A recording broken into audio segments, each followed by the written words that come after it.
The following is brought to you by the Social Suplex Podcast Network. Hey guys, this is Matt Seidel, and you're listening to Keepin' It Strong Style.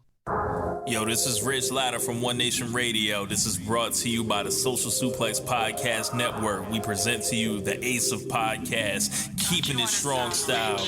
Let's go. It's the Ace of Podcasts, Keepin' It Strong Style. Covering New Japan, they ready to hold it down. Jeremy Donovan and the young boy Josh. Come and hit a job out and bury all the frauds. From the Tokyo Dome over to the G1. Social Suplex is the network where we can get it done. I'ma chill and let them have it, cause this is just an intro. Keeping the strong style, 6 stars from the get-go, boy. Yeah, from Tampa Bay to the Tokyo Dome, this is Keeping It Strong Style with your hosts, Jeremy Donovan and the young boy Joshua Smith. And thank you for listening. Welcome to Keeping It Strong Style, the Ace of Podcast on the Social Suplex Podcast Network. Jeremy Donovan here with the young boy Josh Smith. On today's show, we'll preview nights 1 and 2 of the New Year's Golden Series and cover all its news in the world of New Japan Pro Wrestling. You can support our show by subscribing and following the Social Suplex Podcast Network or Keeping It Strong Style on the podcast app of your choice and leaving a rating and review. You can also get all the podcasts and columns over at socialsuplex.com. Check out our Pro Wrestling Tees store, prowrestlingtees.com/socialsuplex. That's where you can get your official Keeping It Strong Style t-shirt. If you enjoy this podcast, please consider making a one-time or monthly donation by visiting socialsuplex.com/donate and clicking on the donate button under the Keeping It Strong Style logo.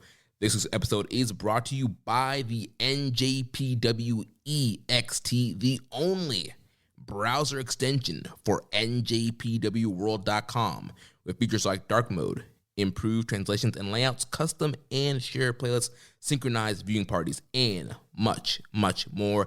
It takes NJPW World to the next level. You can visit njpwext.us today for details. Young boy, how you doing, man? I'm doing so very well. Glad to be back here on the show. Thank you guys for having me. You know, it seems like it's been forever since I've, joined you. So thank you for being so gracious to, allow me to come on the show again, Jeremy. Allowing you back for the 216th episode in a row. I'm a reoccurring guest. I'm not a host or co-host. I'm just the guy that shows up and guests on the show. It's like, in shows where it's like also starring. Yeah. Speaking of which, I'm actually doing a guest spot on a show. They wanted me to let you guys. I don't know why they chose me, but I'll be doing radio.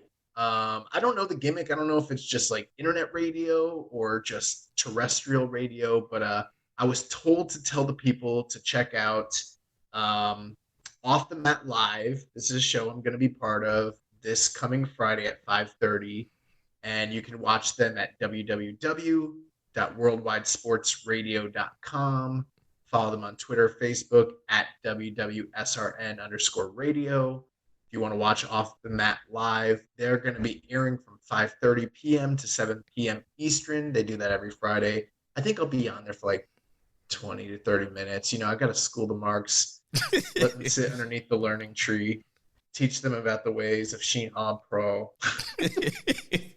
Teach them about Cerulean Blue. Yeah. They're going to be like, so tell us about New Japan. Well, it all started back in 1972. Oh, man. We're going to be like just starting to talk about like Inoki and Carl Gotch and like, well, that's our time. Oh, man. But yeah, check them out. Those guys are good guys. Alex Lowe's friend of the show, local guy. He wants me to come on here, so I'm gonna talk with him. I really don't know what we're doing, but if you want to check me out in a different setting, it's my excursion essentially.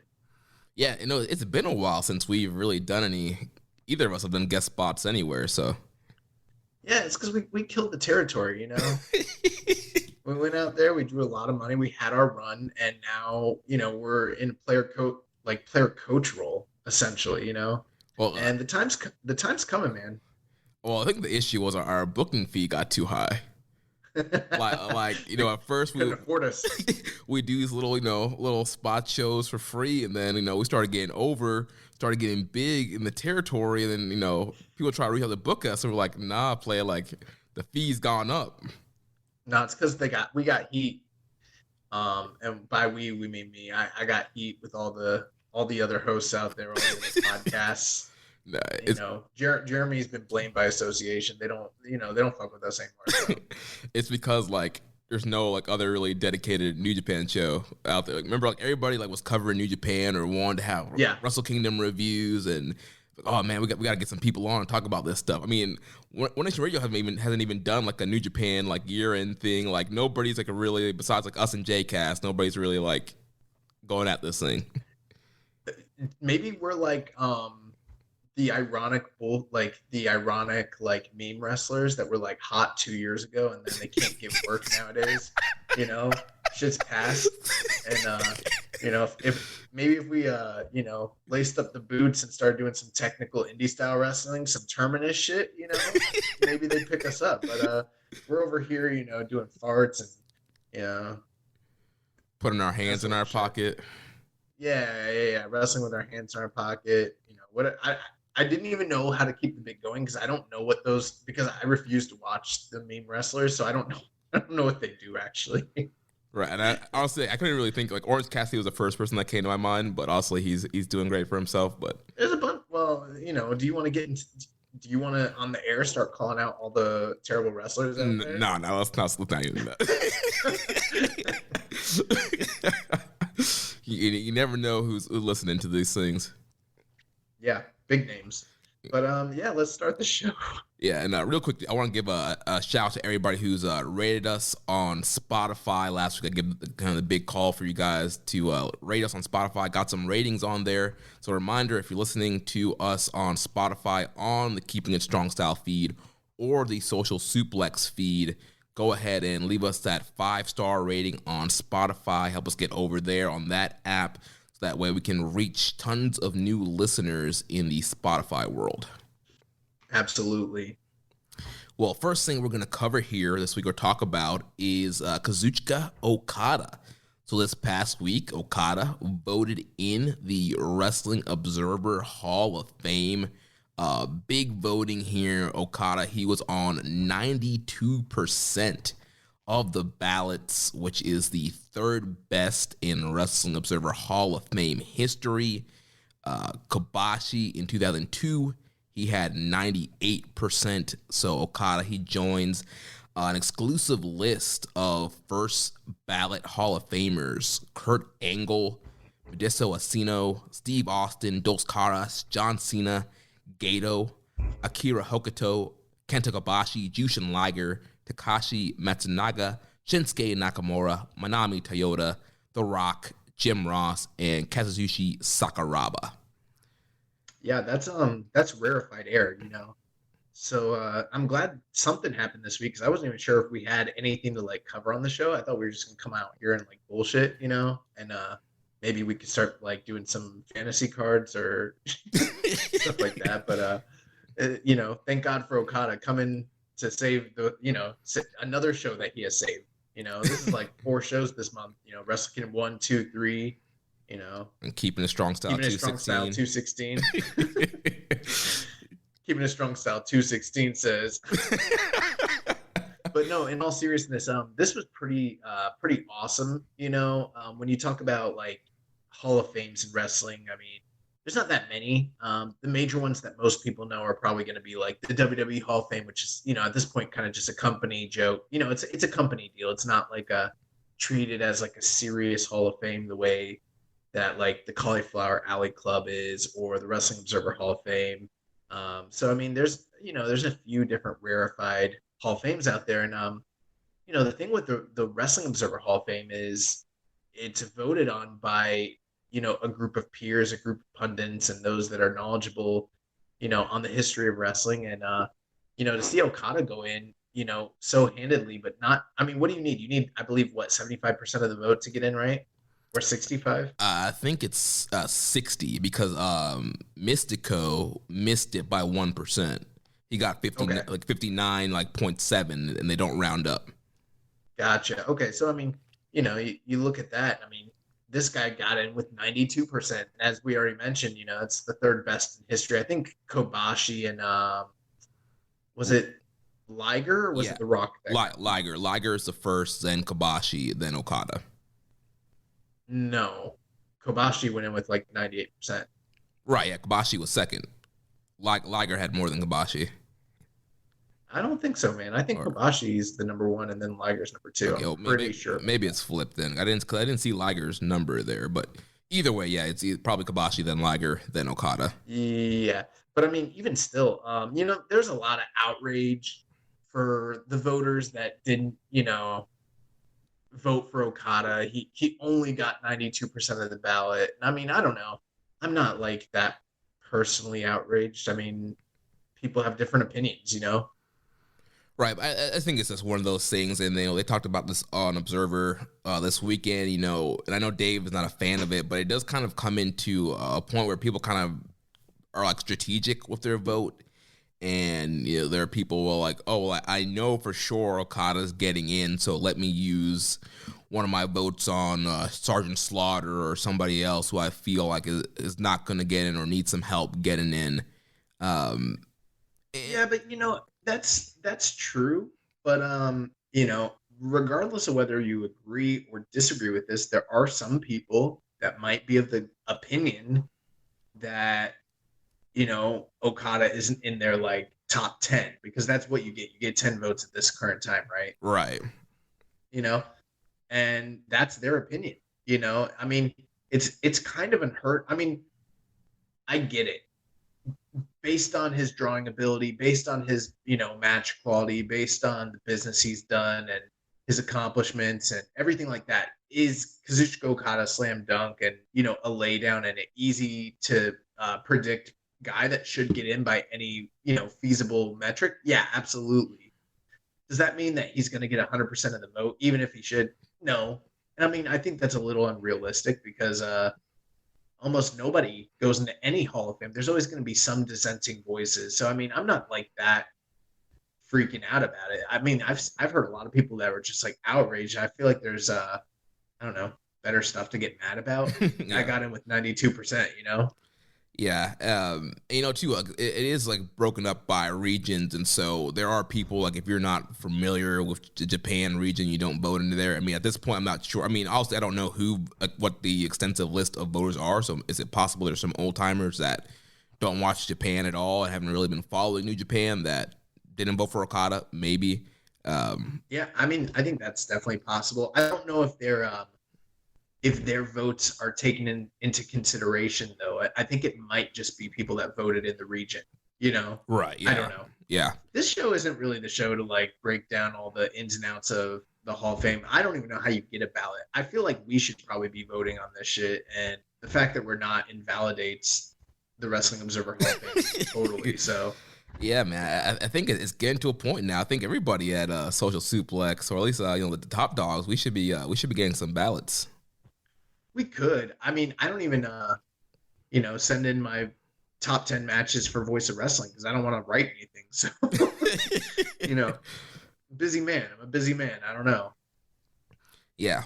Well, congratulations to Kazuchika Okada. That is just an awesome feat, getting in the Hall of Fame, still, active wrestler, which is probably another reason why some people didn't vote because he's still active and going. But, I mean, at this point, he's really cemented his legacy, and anything else he does extra is just gravy. And so looking forward. But that is an argument that some people have sometimes, is that they'll wait to see how a career pans out. I'm not saying that he could do enough to invalidate it, but we've seen cases where guys have actually hurt their legacy and maybe wouldn't have gone in to a Hall of Fame later on had there been a criteria that they couldn't be voted in while they were active.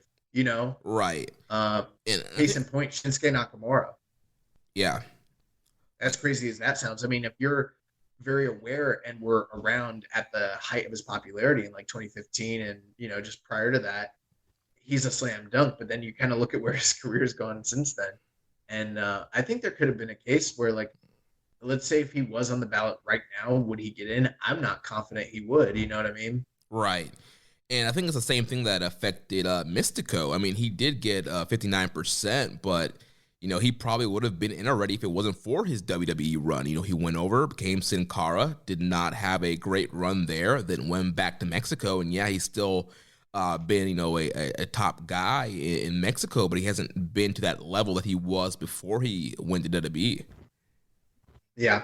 So, I mean, that stuff happens. I mean, there's a lot of different opinions, but, the popular opinion, obviously, Kazuchika Okada, Hall of Famer, first ballot, gets in, first try. Very incredible. And, I like the tweet you sent out this past week. Got a lot of engagement, Yeah, I used one of the pictures that I took from the G1 in Dallas, was it Madison Square Garden? I forget which. That looks like the Dallas show. Yeah, G1 in Dallas. I didn't want to get any copyright claims on a picture, so I made sure to pull one that I took of myself. And I don't care. I'll risk it for the whole show. I don't care. If we get pulled off Twitter, so be it. But yeah, shout out to everybody who showed some love on that post. Yeah, and for everyone that saw me post something about the recommended match of the week, the incredible Shinya Hashimoto William Regal match, and didn't engage with it, fuck y'all. I spent time getting those photos and editing them, and piecing them together. You guys don't even know. I don't even know how to use Twitter. You know how fucking hard it is for me to like send out a tweet? It takes like an hour for me to send one tweet. And then, I'm sitting here thinking like, oh damn, this is a good one. About to get so many likes. Oh my God. And then like hours go by and I'm like, let's get in Twitter. Let's see what we got. One like, what the fuck? Oh man. People ain't got no love for William Regal, bro. Yeah, man. I'm never recommended a match of his for our show ever again. He is, let me down sorely. We wish Regal the best in his future endeavors. You want to talk about the Golden Series? I'm so excited for the Golden Series. Yeah, so the New Year's Golden Series starting up this Thursday, January 20th, live show from Corkin Hall.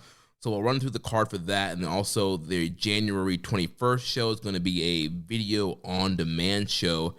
So on the 20th, we have the Great Okan taking on Yuto Nakashima. The LIJ team of Bushi and Hiromu taking on Fujita and Oiwa. Tiger Mask and Togi Makabe taking on Jado and Taiji Ishimori. Satoshi Kojima, Tomioka Hanuma, and Toriano taking on the Suzuki-gun team of Minoru Suzuki, Taichi, and Taka Michinoku. Hiroyoshi Tenzan, Master Wato, and Ryusuke Taguchi taking on the Suzuki-gun team of Doki, El Esperado, and Yoshinobu Kanemaru. Semi-main event, the Chaos team of Hiroki Goto, Tomohiro Ishii, Yo, and Yoshihashi will take on the House of Torture, Dick Togo, Evil Show, and Yujiro Takahashi. And then the main event will be Hiroshi Tanahashi, Kazuchika Okada, and Yuji Nagata taking on the LIJ team of Sonata, Shingo, and Tetsuya Naito. Bro, do you see that team at the top of the card? What, the Mega Blue Justice Aces? Bro, that's the triple aces right there. So that's what that is. Triple aces, bro. Dude, Sonata, Shingo, and Naito are fucked, bro. They got no chance in hell. How are they going to defeat Triple Ace? I can see, Sonata just getting hit with everything, a Rainmaker, Blue Justice backdrop, High Fly Flow. Get this geek out of here. Shingo's going to be fucked up. Oh, you thought you was hard? You thought you was the ace of the company? You thought you was going to carry the belt? Hold this. High Fly Flow. Rainmaker. Nagata Lock 3. Yes. Fucked up. Tapping out. Tap out, man. Oh, man. But, it's an interesting looking card. I mean, I think that match is the one, if you really look at it top to bottom, that match does look super interesting. I mean, Nagata, Okada, and Tanahashi all teaming together, literally like the last 3 generations of aces of the company, all back to back to back. And they're taking on LIJ team with 3 dark aces, Sonata, Shingo, and Naito, guys that will never be. But from a talent perspective, that's actually a pretty enticing main event. You said it's from Cork and Hall, right? Yeah, and I also believe this show will be free on NJPW World. So if you are not a current subscriber, you can jump in here at the start of this tour and check this show out. Yeah.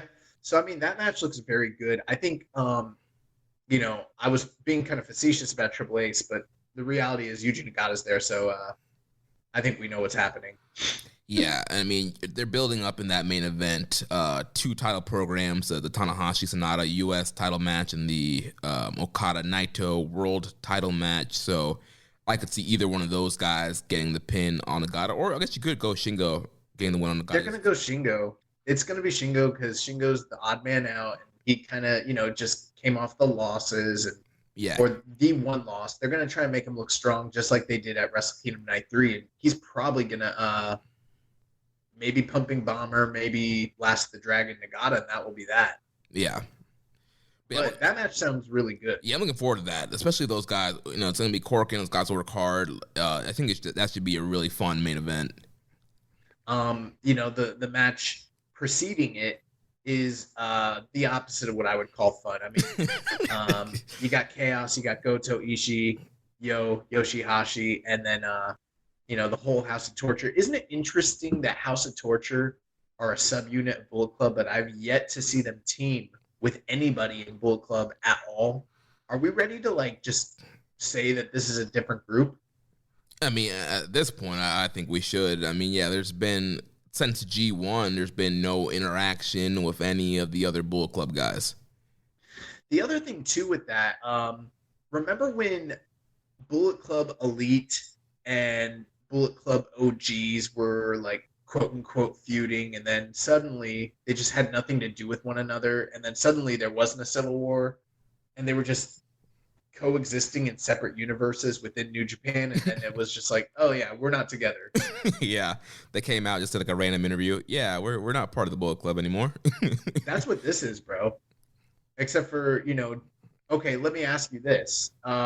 So are these all the members of I don't even know. Are these all the members of the House of Torture, Dick Togo, Evil, Show, and Yujiro, or is there anyone else? Peter. She's not in it. She's what, Yujiro? Yeah, but she don't count. Is there anyone else? No, that's just it. Okay. So if they're this generation's version of Bullet Club Elite, who's who? Oh my god. Oh my gosh. Well, I guess the best worker on the team Show, so I guess that's Kenny. Damn. So if Show is Kenny, I'm gonna say Evil is Cody. Yeah, Evil's because Cody. He's got the most bullshit. Yeah. Then and Dick, that would make, I think Dick Togo, he's probably Hangman Page because Dick and then Hangman, Hangman, And then Yujiro is the Young Bucks. He's both Young Bucks. Yeah. Yeah. That makes sense to me. Oh my gosh.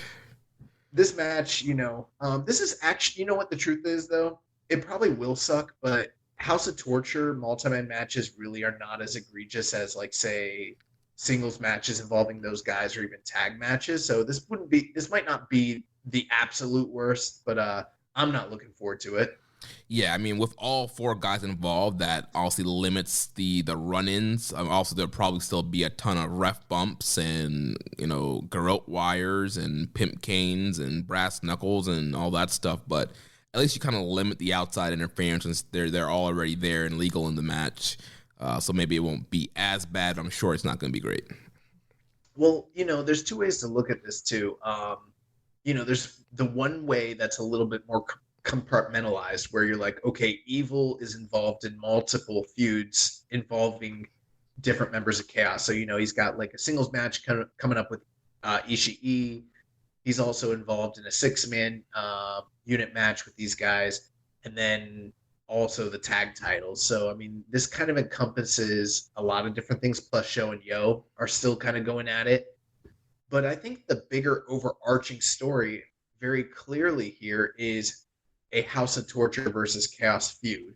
And I think that I'm not giving them the pass on putting Evil in so many different title matches, but it's very clear that they're doing a faction, feud between Chaos and House of Torture. Hopefully it just stays at this level, at like the Never and the tag level. It doesn't go beyond that.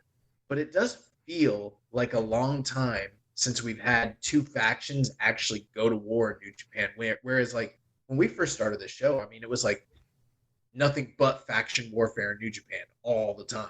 Right, yeah, there was always either whether it was like Chaos or LIJ or like Bullet Club and Chaos. Like there was always like factions going at it, and yeah, especially with Bullet or Huntai and Chaos, kind of like melding together over the last year or so. We really haven't seen a ton of faction warfare. So in one sense, yeah, it's kind of great to get back to that kind of faction warfare and kind of create this personal rivalry. And I know, like, Kevin Kelly has been calling for people to stand up against the House of Torture and to kind of give these guys what they deserve. So you kind of have Chaos fitting that role here and trying to, stand up for New Japan and get rid of House of Torture here. Yeah. But, they're killing 4 birds, 1 stone, 4 different programs, all kind of, amalgamated into one thing here. I'm guessing Dick Togo most likely it will be the pin eater for House of Torture, but you kind of don't know. With House of Torture, I mean, they could cheat and pick up some sort of like fluky win over, I don't know, Yoshihashi or Goto or something like that, Or even Yo.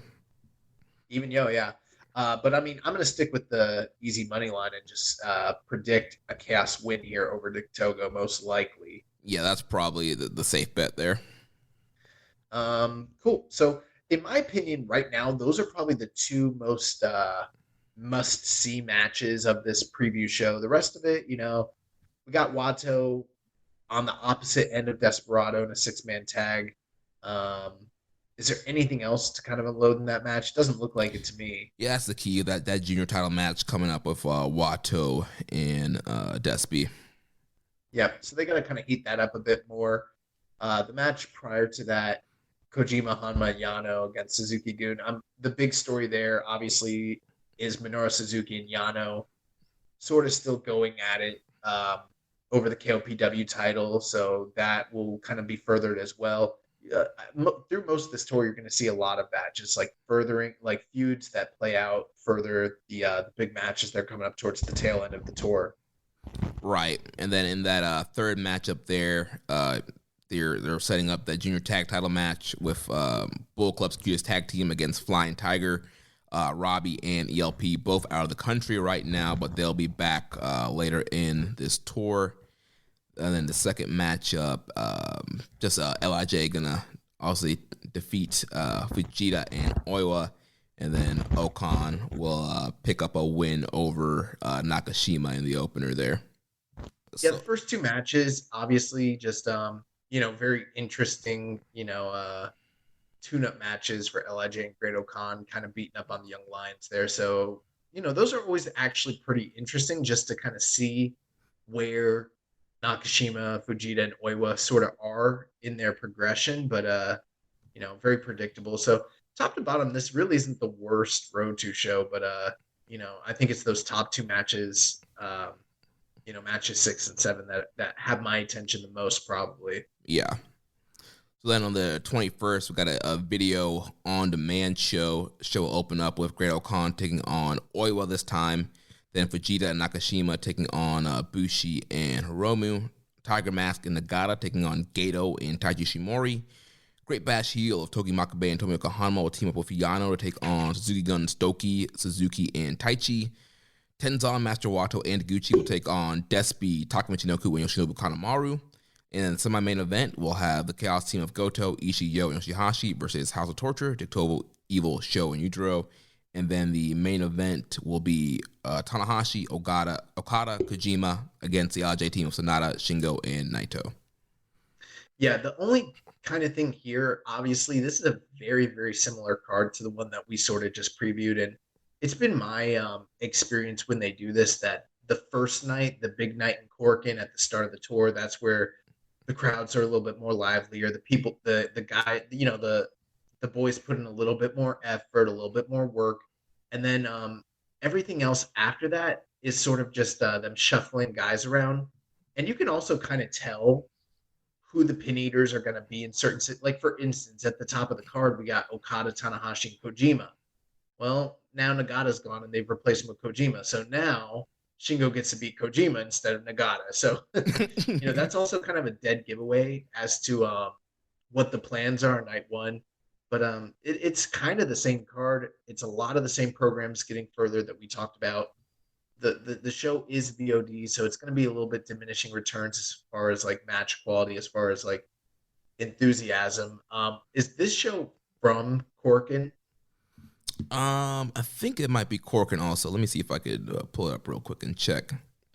But yeah, okay. Also with the VOD, I'll see no commentary either.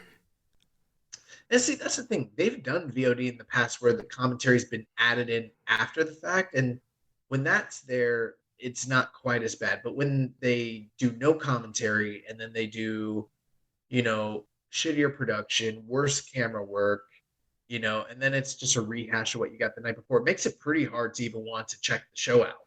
Right. Yeah, the 21st is also from Corkin Hall. Okay. So, I mean, yeah, there you go. It's from Corkin. Typically, and, there's drawbacks and positives to this, but in the past, they've kind of gone full production for all Corkin shows. I mean, that's great because Corkin's an awesome setup for New Japan as far as, like, production goes. But then, you look at this show, even if it was full production for Corkin, do I really want to see, just essentially, again, I'll say it, a rehash of the first night's show? And I mean, it's pretty much the same thing. Right. And again, for, the New Japan viewer, you don't have to watch every single Road 2 show. Right. And so it's a lot of the same stuff. I mean, if you have the time, sure. I mean, obviously, we'll be watching it to cover and know everything that's going on. But I guess but that's kind of the good thing about the Road 2 shows. You can kind of cherry pick some of the best stuff. I mean, I'm not going to lie. Like, the first show, I'll be tuned in. That's Thursday, easy going. Friday night, whatever day this VOD comes in, I mean, I don't know.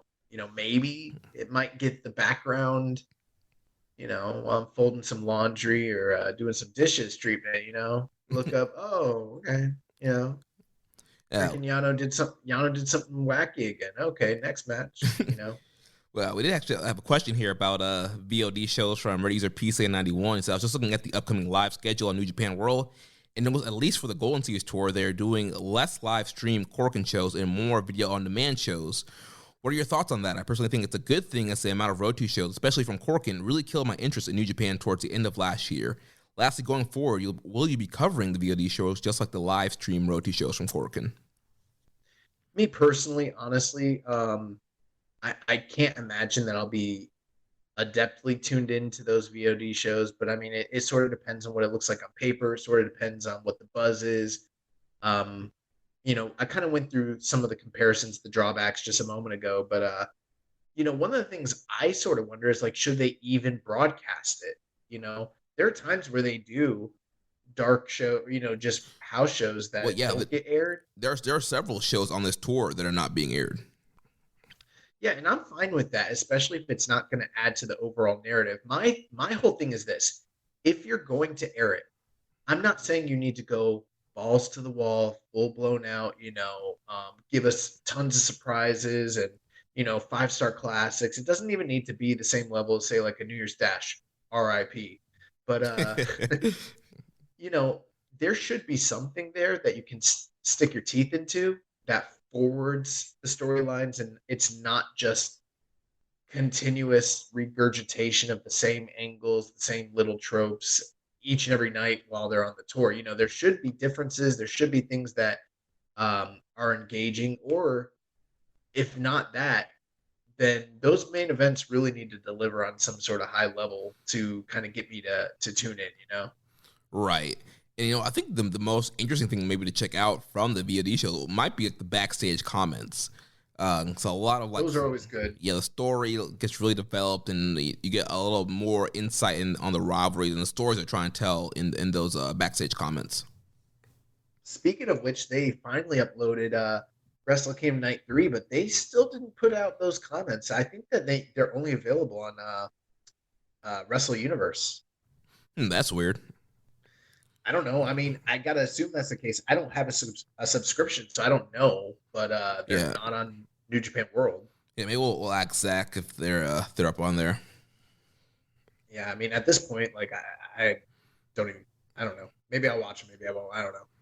Yeah, but I do see P-San's point about like so many Road 2 shows like killing the interest, because again, like we said, there's so many rematches where they just kind of switch one or two guys out. Yeah, but that's the beauty of the Road 2s. Like, if you're just a fan, like, you don't have to watch. It's not like Dynamite. Like, you need to watch every Dynamite. You don't necessarily need to watch every Road 2 show. Brother, trust me, you don't need to watch every Dynamite. Okay, trust me. Especially not this past week's. Yeah, last week's Dynamite was mid. But let's talk about a show that was pretty good. We're done with the Golden Series. That's our preview. So we're moving on to New Japan of America Strong Nemesis Night 2. It aired this past Saturday, January 15th. And we had 3 matches. The opening match, Carl Fredericks and Kevin Knight, they defeated the Stray Dog Army.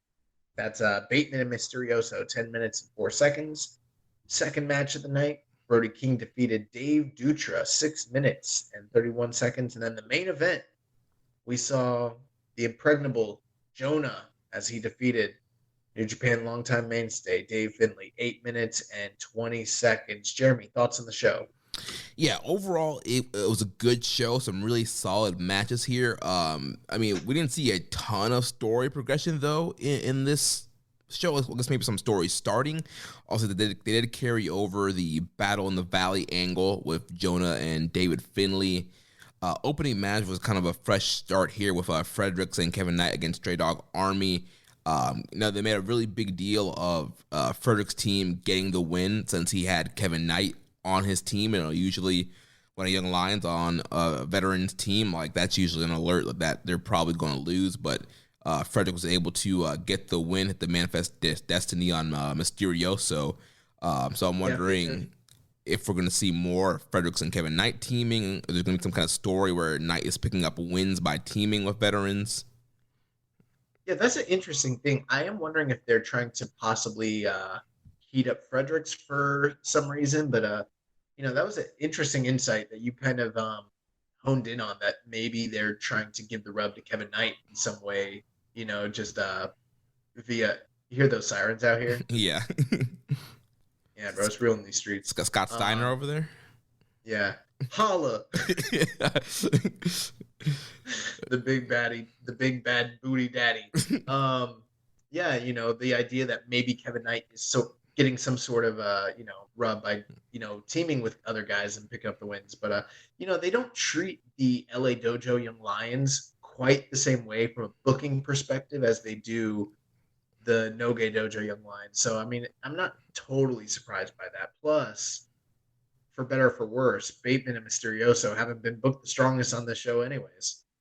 Right, those guys are always eating L's. I mean, since Mysterioso has been a part of New Japan of America, I can't really recall him winning too many big matchups. Yeah, and I mean, correct me if I'm wrong. I mean, he feels like one of the only true blue luchadors that they have in the company right now. So I mean, I don't know. I'd like to see them maybe kind of give him a little bit of a push, but I like the guy. I think he's got a good look. I think he's got a good gimmick. He can fly. He's a powerhouse. I don't know. I think there's a lot of upside with Mysterioso. I agree. I'd like to see him do more. Second match was very interesting because, I don't know if you know this, Jerry, but I've seen Dave Dutra wrestle before, but it was years ago, and he kind of gave me Alex Riley vibes. No, he was the Futura. I think his name was Dave the Futura Dutra or some shit like that. You know what I mean? And he was this, alpha male, the future clean cut guy. He did Randy Orton poses and shit. And then this match happened. I'm like, who the fuck let Warhorse into the Cerulean Bro, Blue? yeah, as soon as he came out, I was like, wait a minute, is that what? I was like, who the fuck is Dave Dutra? Why is he on my screen? And why is, thank God Brody King. Actually, Brody King kind of gave him a lot in this match, anyways. I don't know. I feel like Brody was whooping his ass in this match. Brody did whoop his ass, but Brody also, let him get, quite a few shots in and some offense. And I was just like, man, this Dave Dutra guy, I don't know. I don't want to be too offensive. Wrestling's a tough sport. These guys, they give a lot, but there are levels to this. That's what I'll say. Yeah, but Brody King, man, was just like striking this guy so hard with the forearms and chops and just really laying into him, killed him with the big Gonzo bomb towards the end there.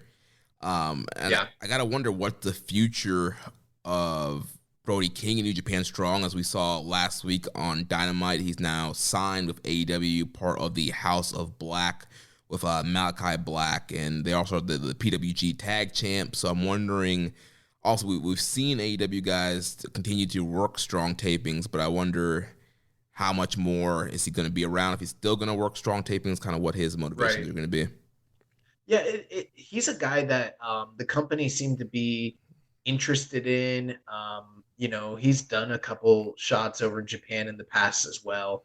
And the future's always been kind of hazy as to what their plans were. Obviously, with COVID and everything like that, and travel restrictions, it's been hard. It's not like if he even did decide to do more work with New Japan that they could get him to Japan or anything like that. But Brody King is an interesting guy on the show because him and a few others, obviously Filthy, obviously like Dirty Daddy, they do a lot of work outside of the company, but he's kind of been one of the guys that has been involved in a lot of the major companies. I mean, ROH until it kind of just took its hiatus. And then, like you mentioned, PWG, now showing up in AEW, he's clearly signed there. And I'm wondering if they're going to work out like some sort of a, dual contract sort of situation like they have for some guys in the past, or if, like you mentioned, his shots with New Japan might be coming to an end. I know, spoiler alert, he was involved with the most recent set of tapings, and I heard really good things about that match, so I won't spoil anything, but for the time being it doesn't look like he's going away, and they are pushing him, but I don't know, some guys just fizzle out. We haven't seen Leo Rush in a while ever since he signed with AEW, so it's hard to say. Well, Leo was also on this past weekend's tapings in Seattle, teaming with Faraki. You're right. I forgot about that. Yeah, so strike that from the record. But I am going to be curious to see, like, if Brody continues, like, I'm always curious, like, how they handle character, like, continuity. Like, clearly, that's what I was wondering. Because clearly he's been pretty much a babyface in a kind of like a anti-hero babyface in Strong and facing off against like Team Filthy and guys like that. But clearly in AEW, he's going to be positioned as a heel and part of this kind of darkish cult kind of thing. So I wonder how that's going to transfer over. Same thing with Leo Rush. I mean, I know his character is not really defined yet in AEW. There's to kind of start and stop some stuff with him. And it seemed like he was kind of leaning heel in AEW. But in Strong, again, he's been mainly a babyface.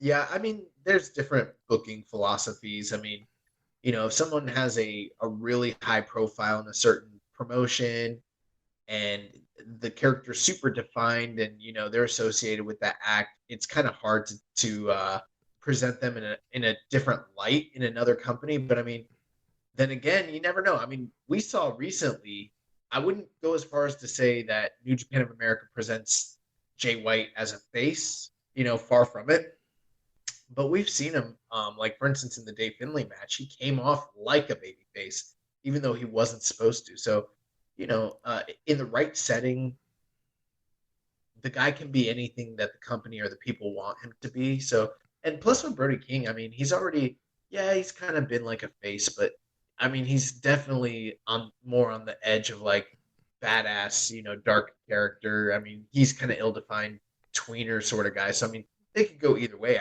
I think they'd be fine regardless of whether he adheres to his dark character from PWG and AEW, or if he kind of just toes the line. I don't think it's really going to matter that much, but Right. I suppose it depends on what they decide to do with him in AEW. If he becomes some sort of like crazy satanic, black blood spitting out goon, maybe they gotta lean into that. I don't know. Yeah. I wonder, but like I've always wanted Brody King to come to Japan. I think there's a lot of business that he could be doing over there. A lot of great matches and guys he could be wrestling. And I'm also reminded of like remember when Jeff Cobb like turned initially, and then one taping he was a good guy, and then he came back. He's like bad guy now. They might just do that with Brody King. Right. And I do know that Brody King, on his goals or bucket list items is to compete in a G1. So maybe that was kind of like contract negotiations he had with his AEW contract. Like eventually, he does want to, go to Japan. So when things open up, maybe hopefully this summer, we can get some guys in. We'll see. I mean, it really depends. A lot of variables, but Brody King looked good here. Moving on, the main event, Jonah defeats Dave Finlay in his kind of ongoing feud between himself and Finjuice, and this is him sort of taking out Dave Finlay. One thing I will say, Dave Finlay looked really good here as far as fitness, as far as his physique. I know we've commented in the past about him getting in better shape. I would almost venture to say this is the closest he's ever looked since he graduated to being in young lion fighting shape. Yeah, he looked in great shape here in this matchup, and but no matter how great he looked, he could not stop the unstoppable Jonah.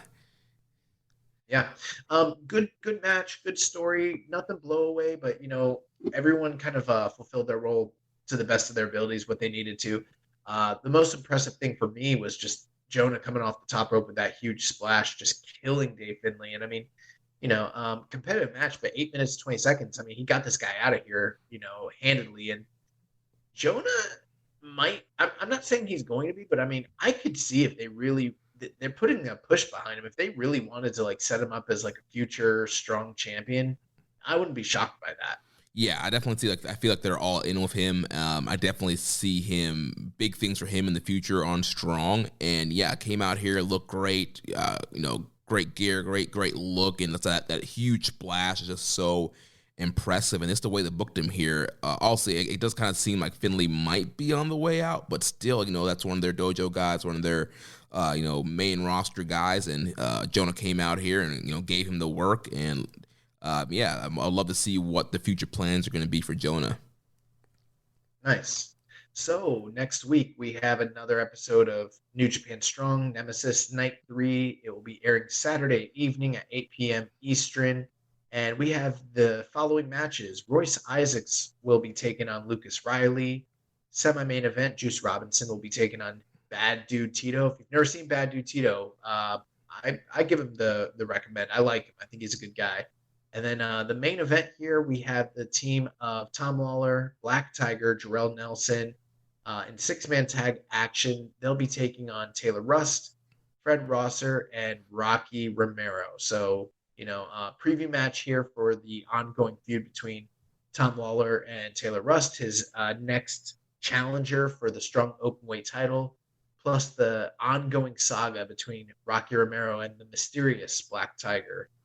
Yeah, this should be a fun episode here, especially that main event kind of progressing some more story elements here. So looking forward to that. That's the nice thing with Filthy Tom Lawler and his group, Team Filthy.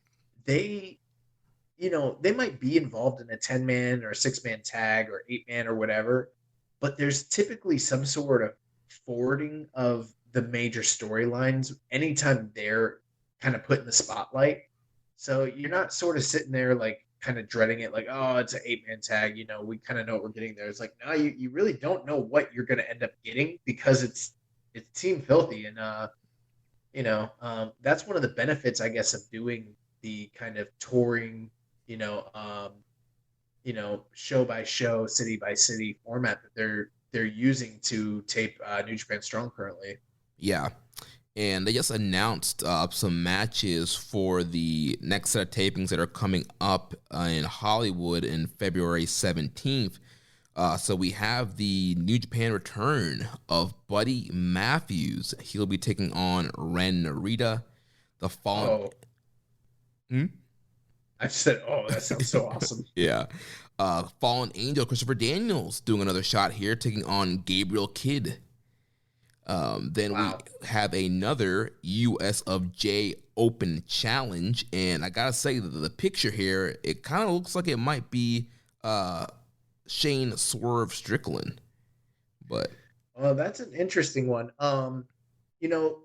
The USFJ Open Challenge has kind of just been this thing that, Jay White has been stateside. He wasn't with involved with Wrestle Kingdom. He hasn't really been involved with New Japan proper in a little bit here, and he's not a champion anymore since he dropped the title to Ishii, and he's sort of just kind of created this little niche for himself. Like, I don't have a title, but I am the title. I'm the main guy.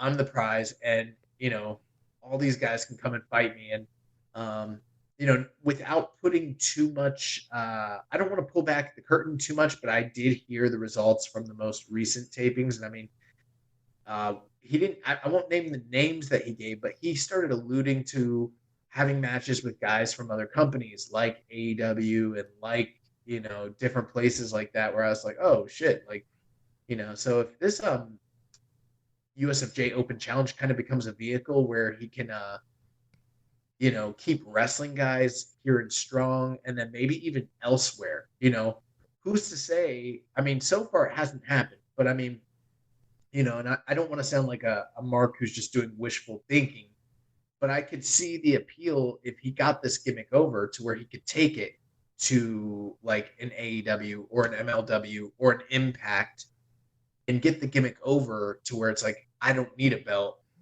I have the USFJ Open Challenge, sort of like the Cody Open Challenge. And it's like, oh shit, who's he going to wrestle? The real appeal there is these are dream matches. We don't know who it could be. It could be anybody. And like, there's always good payoffs and good matches, Right, and he will be a part of the Impact tapings this weekend, so maybe he does some kind of USFJ stuff there. And non-spoiler here, but just a little hint, the guy that he did face this last set of tapings was an AEW guy. So yes, that's true. So, but he also, in his most recent promo, alluded to the idea that he plans to compete in AEW. I don't know if that really will happen, but he alluded to it or said it. I haven't heard the promo verbatim, so I don't know. Then the last match they announced here is Finn Juice versus Jonah and Bad Dude Tito. Okay, interesting. So, man, yeah, that's the only bad thing about the taping schedules. Like, stuff gets, it's hard because there's stuff you don't want to get spoiled on, and it's happening.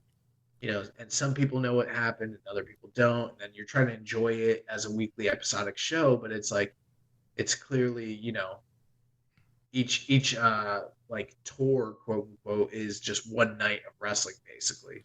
Right, and that was so hard, especially because Brian Alvarez, until he was in Seattle, Brian Alvarez went out there, and so he was tweeting out results live and sending out pictures, and and then on Observer and Filthy Tom's show, he had 3 shows we're talking about. I already had to fast forward and delete. I'm like, bro, I'm not trying to get spoiled out here. What's going on? Well, here's the thing. That's fine. I'm fine with people having coverage like that, but you have to be consistent with it. And obviously, he's only doing the one show because it was where he was there, and he talked about it, and that's great. Hats off to him. But I feel like if you're doing that, you should have some sort of correspondent at all these shows covering all of them, not just the one that was in your backyard that you happen to see, Right. Like, you and I are not going to go to Tampa and then and see that show and then come on the air and be like, all right, guys, the next 4 weeks of New Japan Strong, get ready. Let's run down the lineup here. What happened? Yeah. Maybe, you know what? Maybe we could do that, as a special episode bonus, like a bonus, and make that separate if we really were inclined to, or maybe we just play it. We should play it close to the vest, and what we should do is predict each week what we think is going to happen. Yes. And but we both we can't do it to where we both know the correct answer and we both say it. So we have to like every now and again disagree with one another, even though we were both at the show. You know? Like, Okay. fuck you. You're wrong, bro. No way Hikuleo's going over. Oh, man. Well, that's going to wrap up our strong discussion this week. Next, we're going to talk about Lions Roar, which is a new docuseries on NJPW World, which is a behind-the-scenes look at New Japan's New Zealand dojo, which is headed up by Bad Luck Fale and Tony Kozina. And it kind of takes you through the journey of people trying out for the New Zealand dojo and just kind of everything that goes behind that. The first episode dropped this past week, and episode 2 dropped earlier today. I haven't got a chance to watch all of it yet, but I did see all of episode 1. And Josh, I know you watched episode 1. What do you think about Lions Roar so far? So I watched both episodes. I got to tell you, I really like this show. I like it a lot. You know, we've seen some similar things to this in the past. Obviously, Tough Enough, you know, if you know, remember back in the day, especially some of those early seasons, you know, kind of peel back the curtain a little bit. And then what was was it Proving Grounds? Was that the show about NXT, Stomping Grounds, something like that? It was really good. The one that Corbin was on. Yeah. I think it was like Proving Ground, something like that, yeah. They had some show like that on the WWE Network years ago. Yeah. And it was good. Like that one was really good. And then, you know, I think about like California Dreamin', like the LA Dojo documentary that they did with Shibata. And that stuff's always been very interesting to me. So this is kind of very similar and in line with those shows. You know, so if you don't want to get like, you know, the curtain peeled too much back for you, maybe this isn't the show for you, but you know, I would say definitely check it out. There's a lot of good things. Number one, Bad Luck Fale, you know, say what you will about his wrestling, whether you're a fan of it or not. He's a big, integral part of New Japan as far as like recruiting goes, as far as expansion, especially into that oceanic New Zealand, Australia area. Plus, he really does have the respect of so many of the other roster members because of the way he came up through the dojo system. And so that they kind of expand that and showcase that here in this show. And they, you know, there's a lot of just cool, interesting life stories showing him, his training team, where they train at his dojo, the housing accommodations that they sleep in, kind of goes into his background. And, you know, Fale sort of became over the past year, like a TikTok star, sort of like an inspirational sort of guy, which I wouldn't have really expected that from him, but he's a good follow if you're on Instagram or you're on TikTok, and he's always posting really like heartfelt, you know, inspirational sort of stuff, you know, kind of like Tony Robbins, that sort of thing. And it does clash with his underboss Bullet Club persona, but you know, that's sort of the persona he's cultivated for himself online, and that's sort of extended here into this show. Some of the things I don't like, even though I think the show's edited very well, I think that it's put together very well. I think it's got great, you know, just quality. I think the music's good. It doesn't look like a low grade or second tier documentary. I think it's even higher quality than the California Dreamin' documentaries.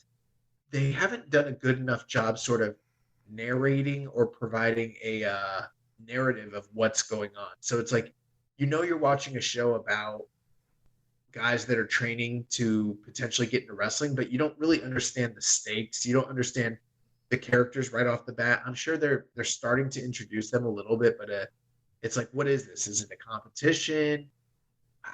Who's going into the house? How many guys win? What happens at the end? Do they get to go to Japan? Do they not? You know, what is it all for? No one has literally on the show one time explained what they're actually doing. They've alluded to it in conversations, but there's never been one moment where Fale's been like, we're doing a camp. There's 20 guys. We're going to pick 4 of them, and those will be our guys. Like, they have not said that one time. Have you noticed that? I don't know. I guess for me, I just kind of figured that's what it was kind of about, like, just from kind of subtext and just kind of some of the conversations that him and Tony Kozina were having when they were eating. Like, yeah, these guys they're trying out for the New Zealand dojo only a few guys will get in from the tryout, and then from there, these guys are going to be fighting and training and get a chance just to, go to Japan. Well, here's the other confusing thing about it, okay? You're right, it's subtext. That conversation made me think that when the next episode came, they would be eliminating a lot of those guys that came to the initial quote-unquote tryout. Is that what you thought? Yeah, that's what I thought. And I know at the end of episode 1, there were some more guys that it seemed like it was a mix of guys they picked plus previous students, because Michael Richards was there, who was the young lion that competed in the Young Lions Cup in 2019, the one that Carl Fredericks won. So it seemed like it was some repeat students along with some of the new guys they picked. So actually, no, you'll have to check out the second episode. So Michael Richards is there, you're right. He's actually there as like one of the coaches. Gotcha, okay. He's like the one of the senior lions in the dojo. He's like the first established guy that they had.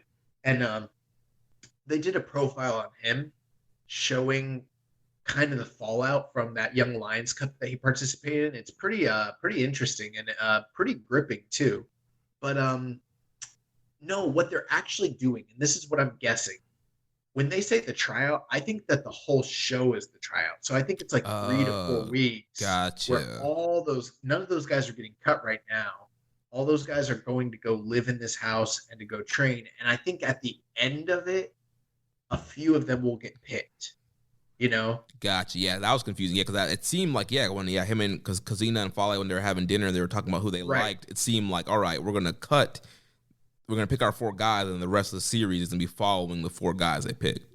See, that's what I guess that's part of the confusion is you did see the second episode. I was confused by that too, and I was like, oh, wait, what's going on? And the problem is they've just never said what they're actually doing.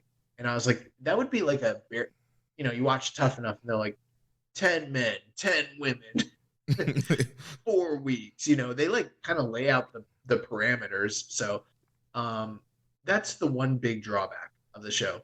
The good stuff, we kind of get a lot more insight as to the training regimen and expectations and culture behind the Noge dojo. Even though what they're doing in the New Zealand dojo isn't quite the same thing, it's very much modeled after it. And Fale's taken that pretty seriously. So it's been pretty cool to kind of just get an understanding of what some of the expectations, the physical, regimens that these guys go through are. The other thing too is I've always felt like shows like this were great for developing stars. Not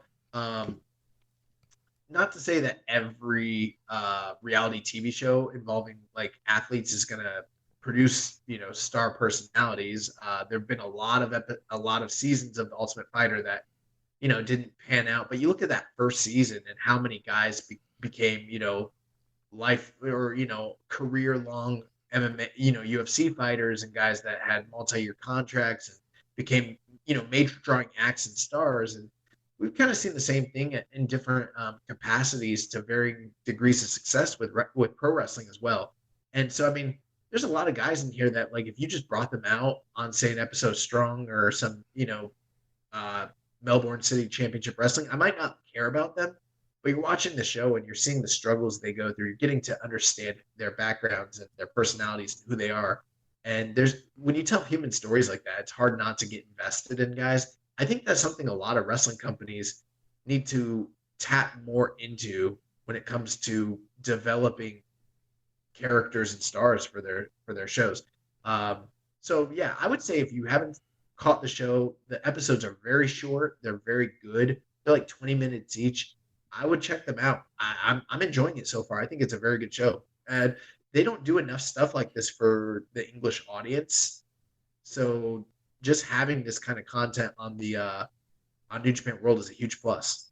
Yeah, I thought it was awesome. I really enjoyed episode 1. I love the production. I love the kind of the behind the scenes look we're getting, and I absolutely agree with the point you made about them needing to tell stories with these guys, and this is a great vehicle to do that. And yeah, it gets you more invested in these guys' journey. And eventually, when we do get the Final Four and they get there to be the official students and are fighting for the New Japan Dojo, eventually, when the borders open up, I'm assuming the Final Four guys, when they're done training or whatever, are going to be in New Japan, and there might be another Young Lions Cup, or there'll be opening matches, and instead of just seeing some random, Australian, New Zealand guys, like we're like, oh, those are the guys from Lions Roar, and you kind of have the background of them, their history, their story, and you're more invested, and you want to see these guys, make it, and you get behind them. So I definitely think they can get best benefit from that, doing more documentaries. I know that, like you mentioned, California Dreaming was good, the Okada documentary, and they've done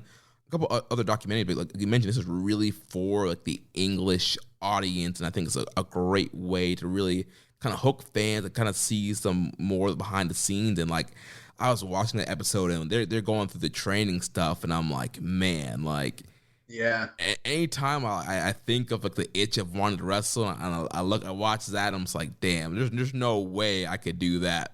They're opening up with 300 squats, and then they're doing the pull ups and the push ups, and then they're going in the ring and they're running drills. They're doing the roll forward rolls and handstand rolls and all this stuff. I'm like, man, like those sessions are rough. Yeah. Yeah, it's pretty crazy stuff. The other thing too, and we can move on to news after this. I appreciate what New Japan is trying to do with the dojo systems, because this is a little bit different than say like what the game plan of, like, remember when NXT sort of had that map and they were like, we're gonna have NXT in Mexico, NXT in the Europe, globalization plan. Yeah, the globalization plan.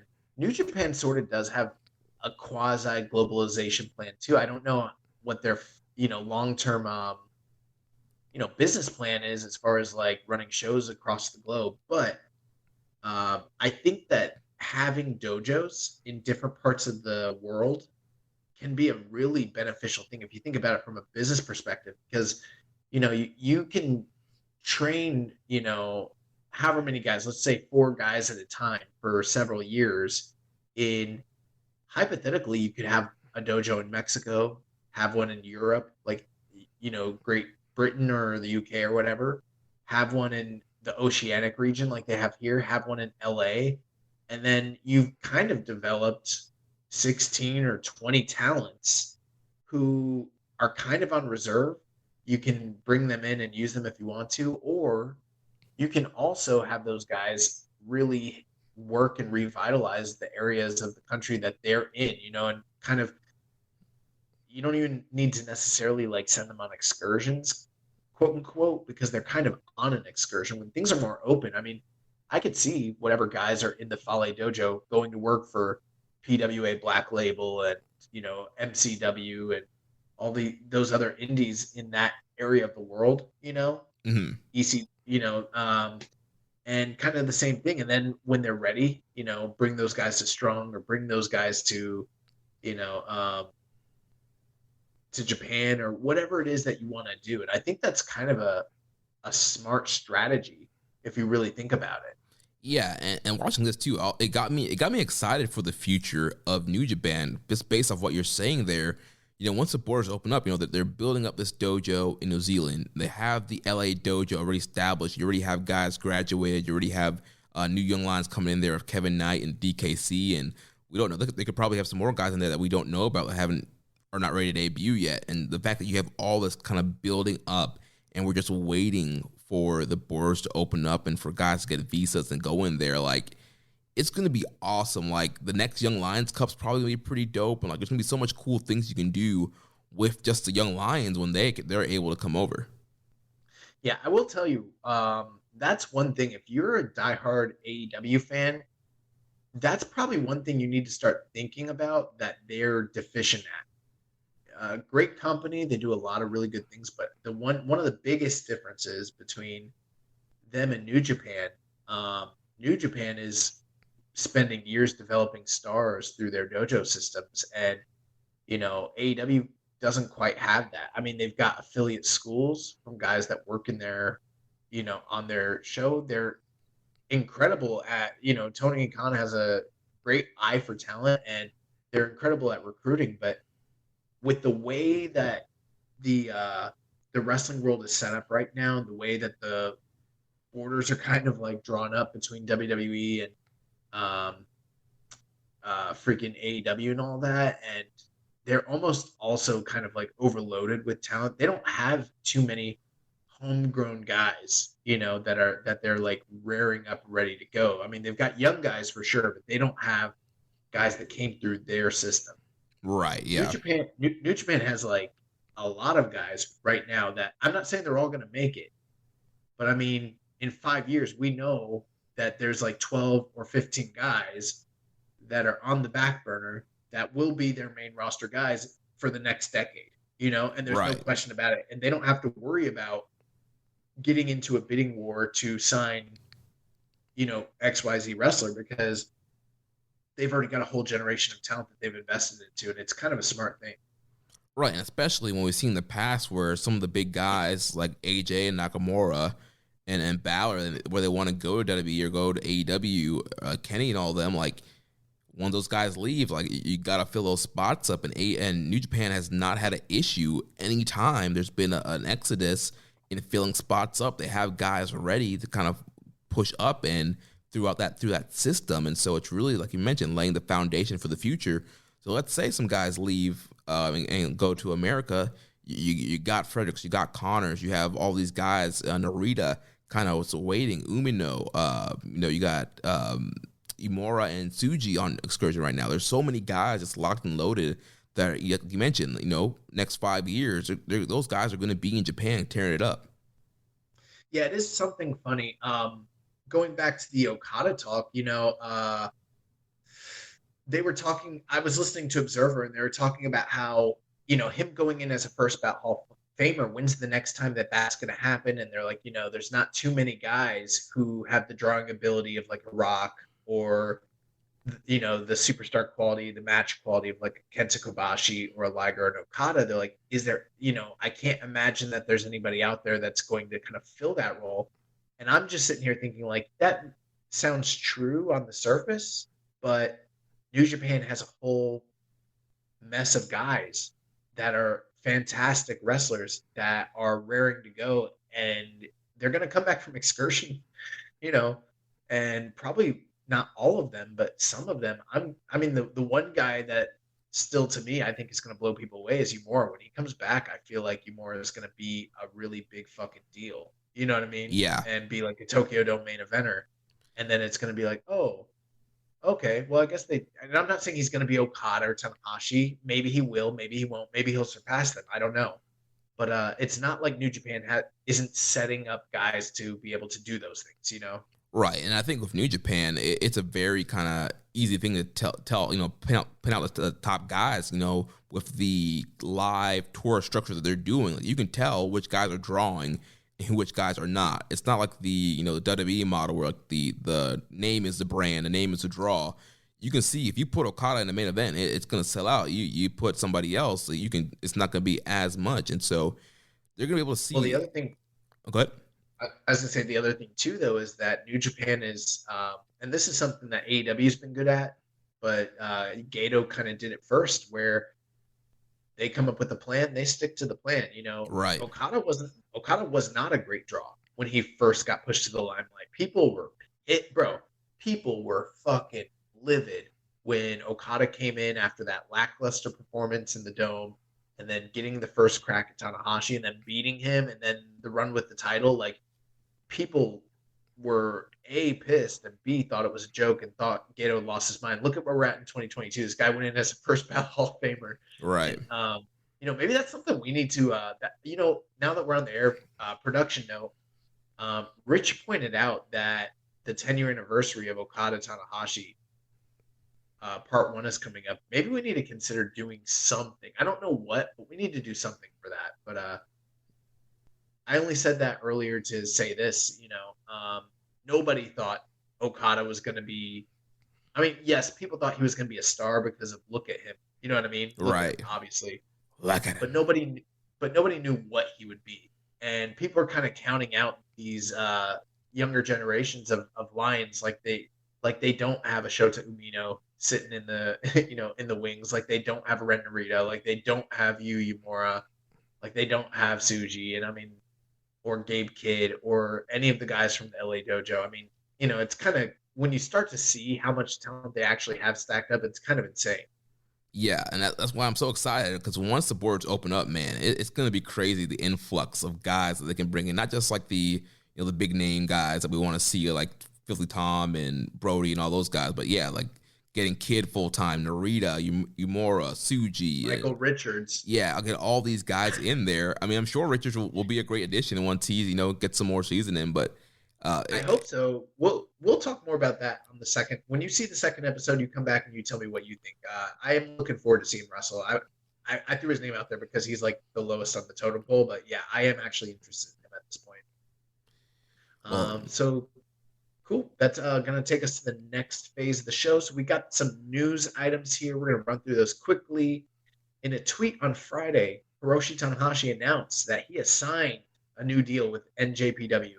Tanahashi wrote that he's renewed his contract and he will do his best. That is great news. I was worried that TK or Vinnie Mac, Court Bauer. I thought Court might have him. Right, Court. He's trying to get these. He's suing WWE. He has some big plans, trying to make some big deals. Thinking he was bringing the Ace in to wrestle Mil Muertes. Yeah, I got nervous about that.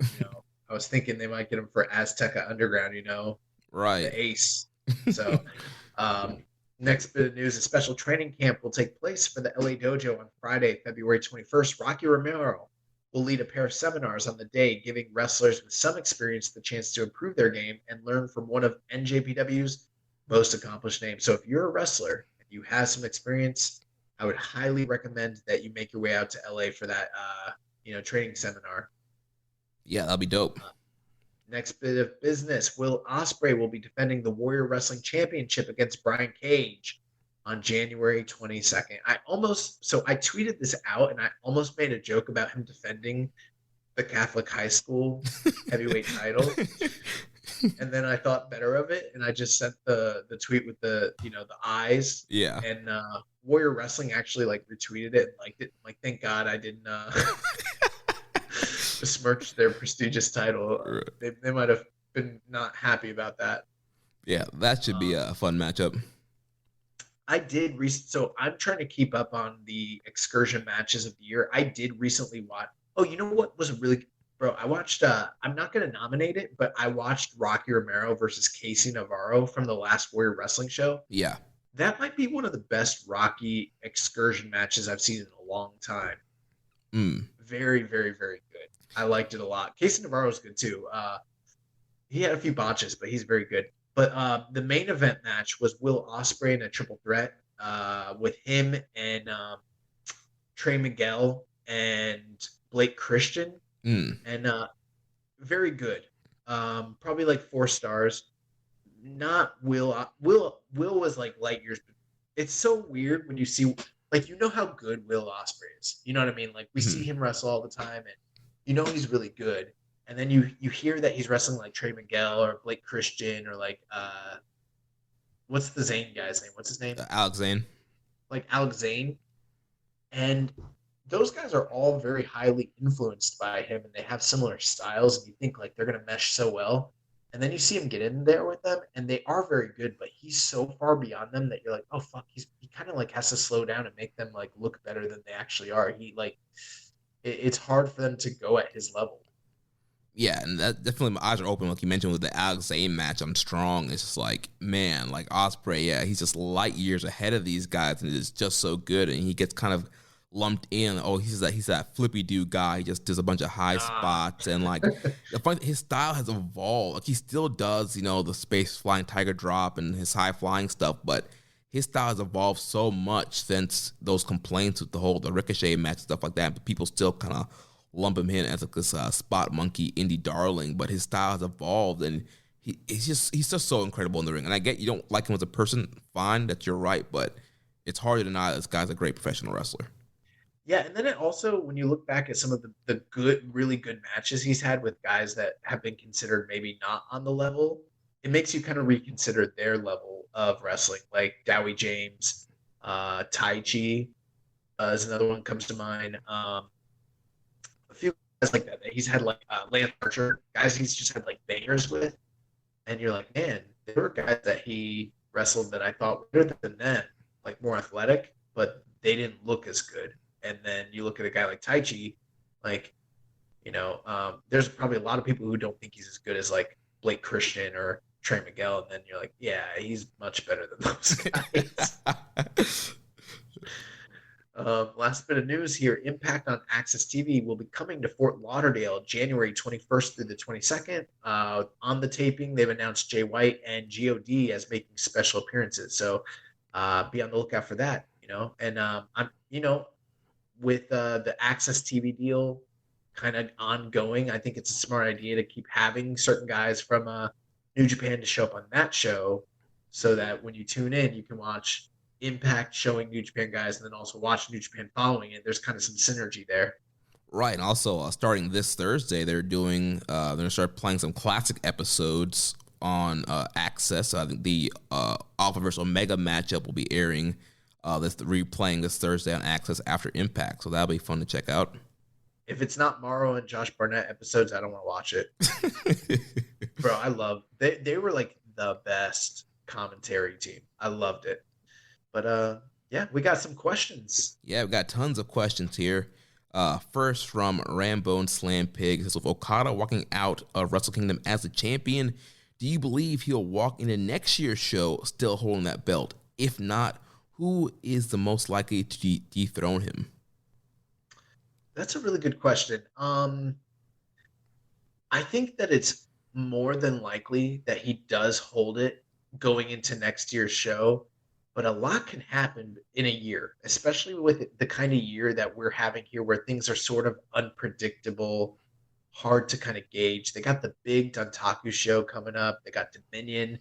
There's some big, and then obviously whoever wins New Japan Cup. So, I mean, there's at least 3, or if he were to hold it all the way through the year, there's at least 3 or 4 major title defenses that he would have to get through. So I don't think it's impossible that he loses the belt. Yeah, for me, what are you thinking? I'm just thinking, it's the 50th year anniversary. They're really pushing that hard. I think it makes a ton of sense just to have Okada ride the year out as the champion. Also, like you mentioned, there are a lot of big shows where he could lose it. And we're starting up hot with a big challenger in Naito. I'm assuming we'll probably get another Shingo match some point in the year. You got to think Ospreay's going to get another shot at some point in the year. Ibushi's going to come back at some point. So there are some guys who are big guys that can get a win up on him. Ibushi's had a hard time. There's a great story to tell of him coming back and getting the title back. So it's definitely a possibility he can lose it. But I don't know. I have this feel like since it's the 50th year and, business they're trying to still recoup from, these COVID crowds and not getting full houses, having Okada on top as a great way to do that. So I can see them just riding out the whole year of him as champion. Yeah, the 3 guys that come to mind for me that might potentially be trouble for him down the road are maybe Jay White, Kota Ibushi, and maybe Will Ospreay. And if it was me, I would say that the person most likely to potentially defeat him and take that title might be Will Ospreay. Right, yeah. There's obviously, they've been telling the story of Ospreay needing to beat Okada in the Dome, and that's why I'm kind of feeling like he's going to take it to the Dome, and then you can do that big match with Okada and Ospreay and have Ospreay finally beat him in the Dome and win the title. Potentially. One thing, though, in the past, they haven't liked to do the same match 3 years straight in the Dome, and that would be, I think that might be the first time they've ever done that, so that'd be kind of unprecedented, but, they might do that, especially with the 2-night format, if that continues. So, right. This next question is: it seems likely Naito loses his title shot at Golden Series. What do you see for his 2022? Will he be broke down to be built back up for a big spot at next year's Wrestle Kingdom, or is this the year he settles into the mid card behind guys like Shingo, Ospreay, Ibushi, etc.? I think that it's going to be a year where this is just how I feel. They're going to tell a story where he's trying to get built back up for a big spot. And I think it's going to have some mixed results, but by the time the year end comes, he'll be one of the main players. I think he's going to, obviously the G1 is going to be a big factor in all of this, but I don't see him settling into a mid-card role behind those guys anytime soon. I don't see that being his slot. Right. Despite the status of his knees, like Naito is still a huge draw, still a huge merch movers. So I don't think it would be a smart business thing to put him as the mid card. Also, I agree. I don't think he's going to win this Golden Series match with Okada, but there's also several stuff you can do with him throughout the year to keep him kind of in that, upper mid card main event scene where he's still getting pushed a lot. And also, we've seen them explore him and Sonata as a team. I think him as U.S. champion could be interesting. We could get like a Naito Tanahashi match down the line if Sonata fails to beat Tanahashi. I think that would be an interesting matchup. And I think Naito could be an interesting guy to hold that U.S. title, have him come over, do some strong, do some kind of appearances in the U.S. I think that would be a great thing for him. Yeah, I don't see him as being a guy that's going to be taking a backseat to all those other wrestlers that you mentioned, just because, like you mentioned, from a business perspective, I mean, yeah, his health might not be where it was. Like, he might not physically be where he was a few years ago, but that's not how he's viewed by the audience. And the audience sees him as a huge, gigantic fucking star. So they're not going to, cash in their chips and job him out or anything like that. Like, I don't see that happening this year or for the feasible future. Yeah. Next question comes from Hayden on Twitter @Seal3Hey. This is kind of a random question, but since guys like Juice, David, and Jay haven't been in Japan for almost a year, and they seem to have found their home on Strong, what foreigners other than ZSJ, Cobb, and Ospreay do you think will step up in bigger roles? That's an interesting question. I mean, I don't know necessarily that they're not going to be. I mean, I think once Jay White works out his visa issues and everything, and his his citizenship or whatever is going on with that, I'm sure he'll be back. The only name that comes to mind for me right out the gate is El Phantasmo. Yeah, it definitely seems, that tease of him, talking about Jay not showing up at Wrestle Kingdom, it definitely seems like there could potentially be something with him in maybe becoming the new leader of Bullet Club or feuding, but they've always kind of been behind him. This whole year-long storyline with the sudden death, the loaded boot. They spent a lot of time and investing in that and kind of building him up. And he did great stuff in his first Super Juniors when he debuted. And so I think they're a guy that they really like and they'll get behind. So I could definitely see him doing something big this year. Yeah, I agree. That's pretty much how I feel. I can't think of anyone else on the roster that I'm like, oh, Aaron Hanare, they're going with this guy. Like, they're not. Right. So. Next question here from Reddit user Dr. Sex Toy. Who do you predict will be the breakout star this year? That's an interesting question with no, he didn't give us any context. So, I mean, a breakout star could mean a lot of things. It could be like someone who kind of fits the mold of our most improved type of award that we do, or are we talking about someone that steps into, say, like a wrestler of the year type of role that hadn't in the past? You know what I mean? Yeah. So I mean, that's like, for instance, was last year Shingo's breakout year? I would say he had a great year, but it wasn't his like breakout year. He'd already, even though he did win the title and accomplished a lot of great things, he'd already kind of had a breakout year 2 years prior, and this is also supposing that there are people who haven't maximized their potential that are waiting in the wings to break out. I mean, I wish this, I think it's a great question. I just wish they'd given us a little more context to what they meant by that, because it can mean a lot of things, Yeah, I mean, for me, the first guy I kind of think of is Taichi, because it seems like Dangerous Techers is done for now. We're going to take a break, and I feel like he's gotten so much better over the last few years in ring, and they've been kind of doing this kind of slow babyface turn with him, and so I think there's some great things that's going to happen with him, like maybe in a New Japan Cup, in a G1. I think he's going to get elevated and kind of do some cool stuff this year. That's a good call. I agree with you. I mean, you could probably say the same thing for Zach. I think both guys are poised to get elevated. The only other person that I think the company's high on that really hasn't fully broken out just yet, and I think would be a safe bet. I wouldn't be surprised if Okan gets a big spotlight this year and gets pushed to a much higher degree, and maybe starts having a lot better matches too.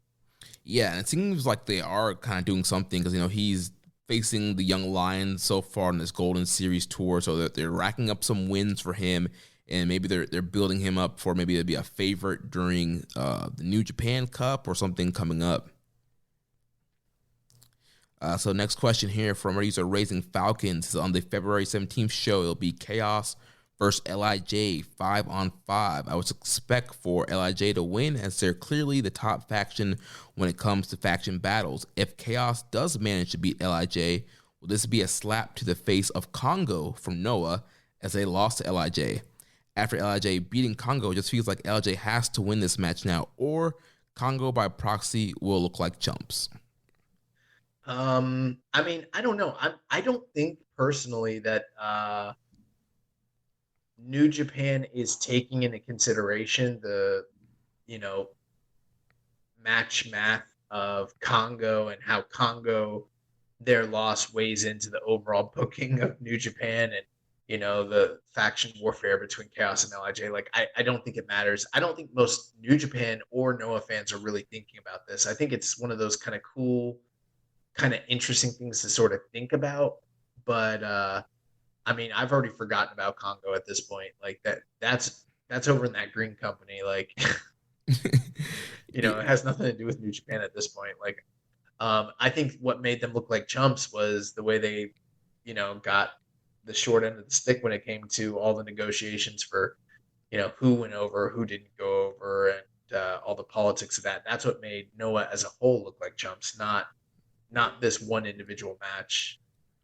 Right. It's not like, we've seen LIJ lose multi-mans before to other units in New Japan. So it's not like they're this unbeatable 5-man unit. They've lost before. So I don't think if they were to lose to Chaos on this show, I don't think it's that big of a deal. And like you mentioned, I don't think Gato is really thinking about, how does my booking affect Congo or Noah? Like, maybe as a fandom, we would like to see some kind of continuity, but he's got to focus on what's best for New Japan. Was one of those guys' names Tadisuke? I think so, yeah. Yeah, we got to make Tadisuke look strong. We got to keep him strong, protect him. So LIJ's got to go over. And I'm looking at the matchup here. So it's an elimination match, and it's not even. Oh, so everyone's gonna lose, right? And it's not even an elimination match. It's not even fully Chaos. It's Kojima, Tenzan, Makabe, Tanahashi, and Okada. So Okada is the only Chaos guy on that team, up against all LIJ. Yeah, the thing with LIJ is, like, as long as they've, in a traditional match, if they've got Bushi on the team, all bets are off. Yeah. But the funny thing though, with this being an elimination match, oftentimes the weaker guys on the team have a better chance of being the sole survivors. We've seen Hanma be the sole survivor before. We've seen Bushi be the sole survivor before. So, those matches are fun, but I think you're doing too much mental gymnastics with this one a little bit. Yeah. And second question says, on February 19th, it'll be Sonata versus Tanahashi for the U.S. belt. Really hoping for Sonata to win single goal. So my question is, which option would you pick? A, for Sonata to win, or B, Tanahashi to lose? Man, fuck Sonata. I'm sorry as fuck. I always ride with the ace. I always ride with the ace. What's wrong with you, Raising Falcons? Why would you ask? Do you know who you're speaking to? This is offensive. I'm appalled. I'm a citizen of the United States of Ace. Like, yeah. The fuck? Plus, dude, can you imagine if Sonata wins? That means he might have to come here, and then we got to go to shows where he's main eventing. Like, no. Right. This is in February. Tampa shows in March. That man can win and come here to St. Pete Coliseum. Can you imagine those post-show promos he'll be cutting? Everyone turn off the lights. Turn off the lights. Turn off the lights. No, bro. I'm not doing that. Listen, Sonata's a fine little hand, Good utility guy. He's a good utility guy. He is a great tag team technician. I mean, one of the best, Arn Anderson level. He's very good at tag team wrestling. But this man should not be the United States champion, especially not against Hiroshi Tanahashi. Even 2022 Hiroshi Tanahashi should not be losing to Sonata. Like, fuck all that. Right, and plus Tanahashi just got a new contract, big bag. Yeah. This man holding the U.S. belt all year. Forever, bro. He's never dropping it. Next question here from Grunty Dodds. He says, watching English commentary, Chris Charlton said Okada's short arm clothesline can split baseball bats in two. Is there any precedent for this happening, or is it just a weird exaggeration? I've seen it. I don't know. I've never seen. I don't know. I don't think he can do that, though. If you want my honest opinion, I doubt he's breaking bats with his short arm close. How would you short arm clothesline a bat? I don't even know. Like, think about the mechanics of it. What if you're holding the bat with the one hand and then spinning it out and then coming up with the rainmaker? You would basically be assaulting your own clothesline arm with the bat. I don't think this is real. Yeah, there's no way that this could happen. Unless maybe it's like a wooden baseball bat. I don't know. No, that's what I'm saying. Yeah, it would have to be wood. But like, just think about it. Like imagine him doing the rainmaker to a baseball bat. Think of the optics of it. It just looks goofy. It would just be him with his left hand holding it and then extending it out and then just fucking destroying his right arm as he tries to clothesline it in a short arm fashion like he's Jake the Snake Roberts, but he breaks his arm. And so the bat would not break. He would break his arms. Yeah. This is a ridiculous, thank you for bringing this. Grunty Dodds, that's a great question. Thank you for bringing this to our attention. Chris Charlton's on that cap shit. You know what I'm saying? Fire. Oh, man. Ready user Viking Pain says Ibushi, Ospreay, Shingo, and Okada are four guys who have already added their names to the new world title lineage, with Naito and Jay White definitely shoo-ins to do the same in the future too. But do you think Tanahashi will ever get a run with the new world title, a transitional champion, for example, just to get his name in the record books? And who else on the NJP roster do you think are world champion material? I don't think Hiroshi Tanahashi will ever be world champion again. Yeah, I mean, at this point in his career, I feel like it would have to be, break the emergency glass. Okada, Naito have COVID. Shingo, they all have COVID, or they're all hurt, and we need somebody to step in real quick, put it on Tanahashi. But at this point, I could see him being a title challenger, but I don't think he's going to end up capturing the world title. As far as guys that could hold the title that haven't held it, aside from the names you've given, there are two names that come to mind. I don't know how likely it is either of them ever actually hold the title, but when you say world champion material, I think that they both could be the champion based on like how fucking incredible they are as wrestlers, and that's Zack Sabre Jr. and Tomohiro Ishii. It might never happen, but fuck, it should happen. He's the best, dude. Like, yeah, there's no reason he needs to have one title reign in his career. Period. Right. They gave the belt to Evil, and they can't give our dog Tomohiro Ishii a little run. Come on, bro. Yeah, you gave this shit to Evil, dude. Like, yeah. I mean, there's a lot of other young guys that could be future champions, but like as far as like just active top guys on the roster that I think could hold the belt, those are two names. Like, and they're kind of outside names, but I would love it if either or both of them ever won the title. I'd be down for Jeff Cobb winning the title at some point. Not opposed to that either. He's pretty incredible. Yeah. His next question, for return to Access TV, do you think we'll get a legit crossover with Impact and New Japan in the future? I'm not talking about a talent exchange, but a real crossover, like a Strong Invasion in a joint Impact/Strong pay-per-view show. Crazier things have happened. I wouldn't be completely shocked if they did it, especially with the way wrestling's been the past couple of years. Why not? Right, and the whole rumor with the Access TV deal and why New Japan got removed was Impact wanted to work with New Japan. They bought Access. Anthem bought Access TV. Wanted New Japan to partner with them, and New Japan was like, "Nah, we got Ring of Honor." So Impact was, well, get off our station. So now that they are back on the same station, and we've already seen guys going on both shows this weekend, we're seeing Jay and God go to their tapings. I do think we will see some more crossover, and I think it does make a ton of sense to do some kind of big cross-branded pay-per-view show. I also asked, what are your thoughts on VOW reporting that the members of House of Torture aren't particularly fond of their shenanigans too, but are just happy to be getting a push? Do you think one day the members will just tell Dick Togo to tone down with all the interferences? I mean, I don't know if that's true or not. It may be. And I mean, if I was wrestling and I was in this group and I saw the kind of, reactions it was getting and all the problems it might create for me as a entertainer and a competitor, I probably wouldn't be happy about it either. But at the same time, it's a double-edged sword. Like they just mentioned, you're getting a push, so it's kind of hard to balance and toe that line. You know what I mean? Again, I don't know the specifics of this report. I haven't read it myself or anything like that, but it does sound like it makes sense. As far as where it goes, I don't know. Yeah, it's been mentioned in a couple of their recent reports, especially with Show, not being happy with the shenanigans, but happy he's getting a singles push. Obviously him and Yo, both of those guys have wanted singles pushes for a while now. So yeah, like you mentioned, yeah, it's you feel bad that you're having to do this stuff, but at the same time, you're getting the big push. And as our good friend, the captain Aaron Nova, like to say, like I'm not the booker. None of these guys are the booker except Dick Togo as part of the booking team. These guys are not really controlling, what they're doing, but that they're getting the push. Yeah. His last question: who has the best entrance music theme right now, and has Young Boy given a thought to what type of music or song he wants to walk out to? Pretty simple. The best music in all of wrestling is Tetsuya Naito. Nobody touches it.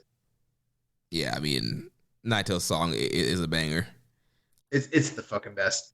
As far as music or song I'd like to walk out to, I've had a lot of ideas. I do have something that I've selected for when I would ever potentially legit go out there and have my first official real matches with a gimmick or whatever. But as far as like for training, I've every time I've wrestled, I have had entrance music, and I've gone out to the Kumite Bloodsport theme song, which slaps. Yeah, that is awesome. Like you talk about a badass entrance. You hear that music, like, oh, this dude coming out is about to mess somebody up. Bro, like the first time I wrestled, I heard like doom, doom, doom, doom, and I was like, oh god, like it's so cool. I just wish like the walkway was like not just a couple feet, and I could like actually like right, enjoy it. Yeah. Instead, I just had to like walk to the ring. Is right there. Man, tell Matt to work on that. Extend the entranceway. I don't tell Matt to do anything. Matt does what he wants to do. Matt tells me what to do. Next question here from Less Commission 7252. Shouldn't El Phantasmo, Yo, or Show had challenged Desperado since those three defeated the champ in the Best of Super Junior 28 a few months ago? Why are you bringing up old stuff, bro? Okay? Why? This is New Japan. You show up after a match, you point to the guy that you want the title shot, and then you do the belt thing. You mime that you want a title shot. You pretend like you got a belt around your waist, and then you know what happens? You get it, because there's no number one contenders here.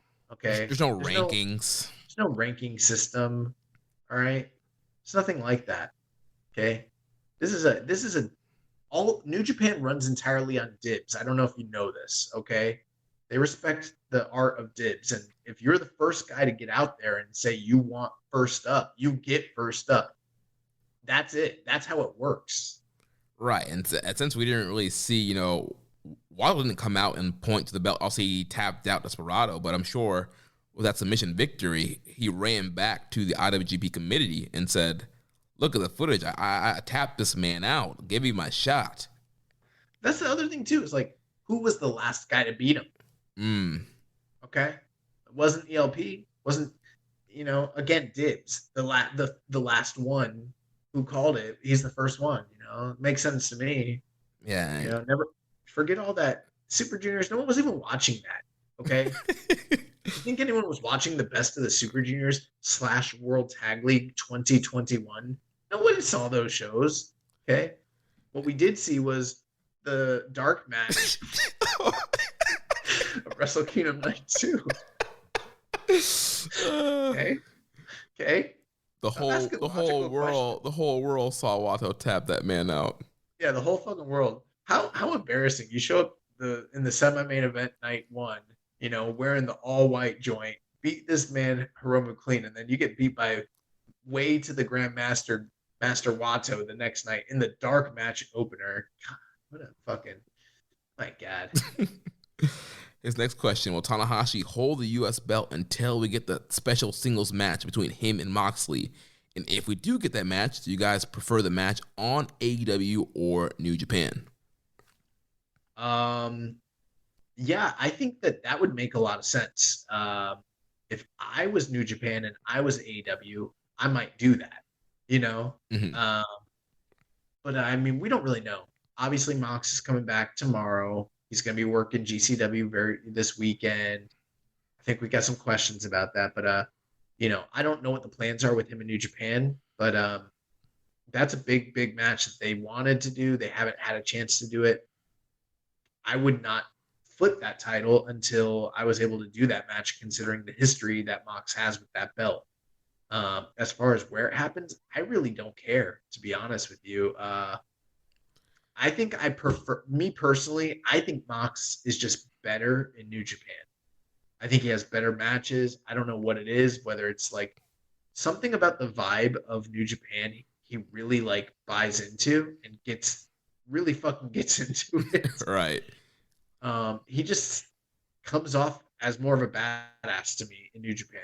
That being said, I wouldn't mind if the Ace showed up in AEW. Like, how would that be bad? So, I mean, I could care less one way or the other. Yeah, it seems like it's definitely difficult to have a match in Japan with the visa issue and the borders and everything, but we don't know what the schedule is for the big live shows. We don't know if there's going to be like a resurgence or Battle in the Valley anytime soon, but if they are going to do one of those big live U.S. shows, I think that would be a cool match to do, especially since we thought we were getting that, but Archer ended up beating Moxley, and we got the Archer Tanahashi match. So I definitely think doing Moxley Tanahashi at the main event in one of those live shows could be cool. Definitely. Next question here from friend of the show, the Ghoul, Dan Coffin. He says, are you guys planning to watch the GCW Hammerstein show this weekend? Do you think Mox drops the title to Homicide? When do you think we get to see Mox and NJPW again? Hoping he shows up at the St. Pete Coliseum myself. And who should he feud with? Jay White, DSJ, Ace for the U.S. title, or someone else? Great questions. I might tune in for that GCW show, but I got to tell you, every time I tune into GCW, it's pretty shitty. Bro, I have the same experience, dude. They'll entice me with one matchup. I'm like, man, that match looks really good. Maybe I'll check this show out. Then I start watching the show. I'm like, oh my gosh, like this is horrible. Yeah, I tuned in briefly for this past weekend show, and I was in the middle of like the second match, and I was just like, bro, I don't think this shit's for me. Like, this is for some fucking ghouls and goons. Like, this just sucks.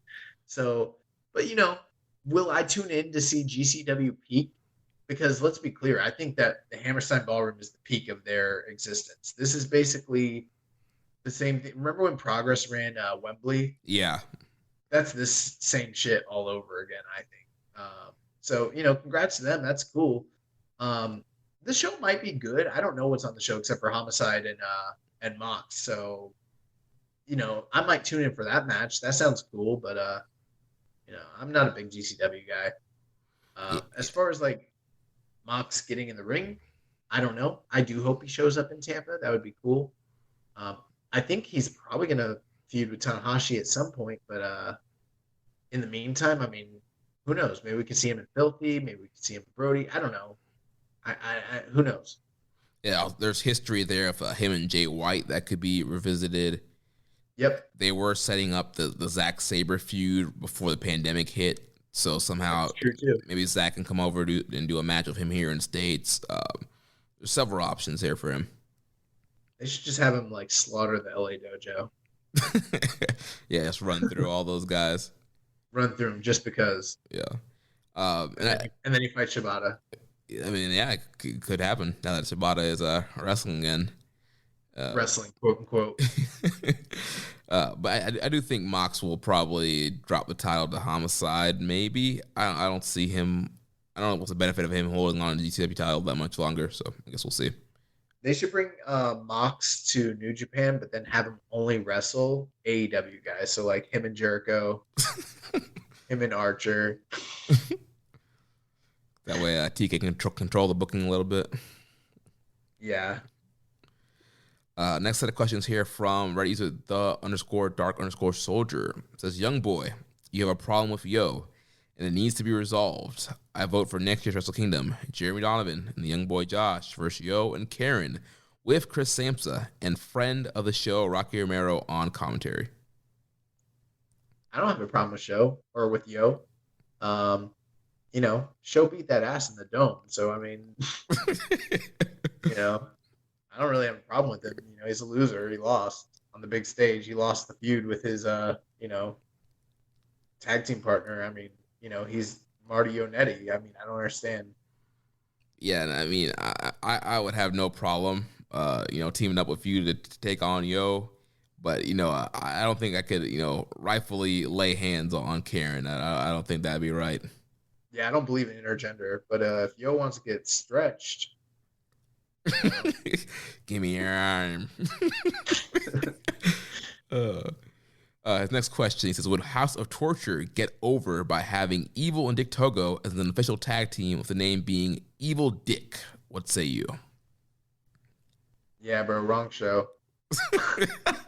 Wrong New Japan podcast. We're the ones without the dick jokes. I don't think they're ever getting over personally. So yeah, their wrestling is horrible. So no matter what you can call them the world's greatest tag team, they're still not getting over. His last question: a few years back, New Japan had a relationship with the NWA. Kojima and Tenzan were NWA World Champion, and we got Chase Owens out of it. Why did that relationship end? Because the NWA is not the NWA anymore. Like, that was the end of, and I don't even know all the ins and outs of it, but I mean, that was kind of the NWA in its like dying days, when it was like just kind of trying to hold on to the last shred of relevancy it possibly could. That was like during like the Rob Conway days. I don't know if you remember that. Yeah. And then very quickly after that, I mean, they've gone through so many different management changes and so many different formats. They kind of went to like a regional indie sort of format, you know, kind of just working between, they stopped working with New Japan. I don't know why the relationship fell out, but then, you know, you look at the guys that were champion during that period afterwards, you look at like Kahagas, Jax Dane, you know, it wasn't like, you know, it wasn't the pinnacle of, you know, it wasn't Jack Briscoe and Terry Funk, you know, I'll tell you that much. And the company now, the NWA now, is actually just a wrestling company. You know, a lot of people don't realize, like, the NWA was never a wrestling company for the most part. It was generally a, like, sanctioning board or, you know, agreement between various promoters, whether that was during its heyday or even, like, when it was just a kind of local indie regional thing. Like, for the most part, they just worked with indies. And now that doesn't exist. They have no affiliates. They don't work with any indies. They are, you know, Billy Corgan shut all that down. He bought all the rights to the NWA and reformatted them as an actual wrestling company. So the NWA is a wrestling company now. It was not before. So it's not even the same thing as it was back then, you know? Right. And I'm sure once New Japan saw like what it was becoming, they were like, yeah, let's get out of this deal. Bro, let me just peel the curtain back a little bit. We had a relationship with a local indie promoter that was pretty powerful in the quote unquote NWA. This is probably back 2013, I want to say, late 2013, early 2014. And friend of the show, Rich Latta. What's up, Rich? Rich was doing some work for one of these local indie promoters that had Kahagas, the Triple Crown NWA World Champion. And they were going over the book, and they asked Rich, should we flip the title? They asked Richard Latta if they should flip the NWA World Heavyweight for 10 pounds of gold. Okay?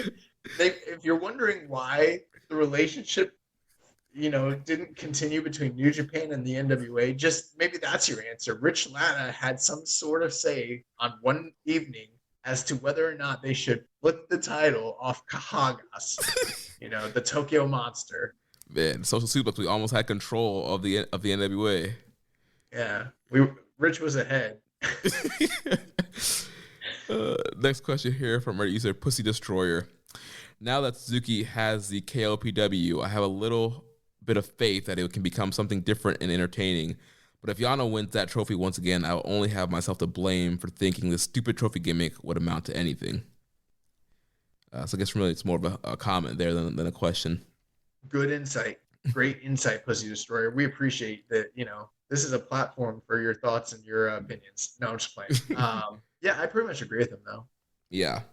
Yeah, hopefully it will be something cool that we'll get some interesting stuff out of it. Bro, I don't give a fuck about KOPW or Yano. So, I don't know. Last set of questions here from Reddit user Hawaiian Punch BV. What do you make of Hanma's strong start to the year? I think the man hasn't missed a Kokeshi so far this year. If he keeps going at this rate, we'll get him back in the G1, baby. Yeah, man, could be a resurgent year for him. Get him in a New Japan Cup with some upsets. Strong year in the G1. Hama Mania. Come over to Strong, beat Filthy Tom. Listen, if I had the book, the finals of this year's New Japan Cup, we get Hanma and Great Khan, baby. Yeah, that's some good booking, I know. Oh, man. Meltzer would love that match. And then we put over the youngster Hanma. Oh, man. How much you want to bet like him and Okada would have the match of Hanma's life and probably be a classic? Oh, it'd be incredible. Like, we're not joking. That everything else we said is a joke, but like that probably actually would rule. Yeah. Like, I'm pretty sure Okada could carry him to at least a 4-star match. Oh, definitely. I mean, the Suzuki matches were like close to 4 stars.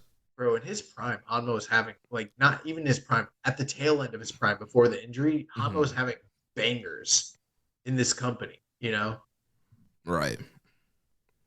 So yeah, if you guys don't know, you have to go back and watch those Hanma and Ishii matches and just some of the work he was doing before the injury, towards the tail end of before the injury happened. Like, amazing stuff.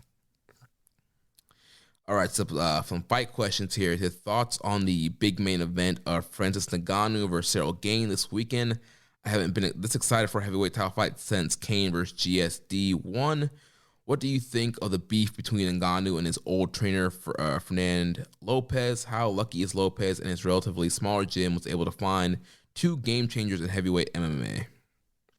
Yeah, I don't know about the beef between Ngannou and his old trainer. I haven't really kept up with that. Obviously, I'm aware that Francis and Cyril Gane were training partners, and there is footage out there.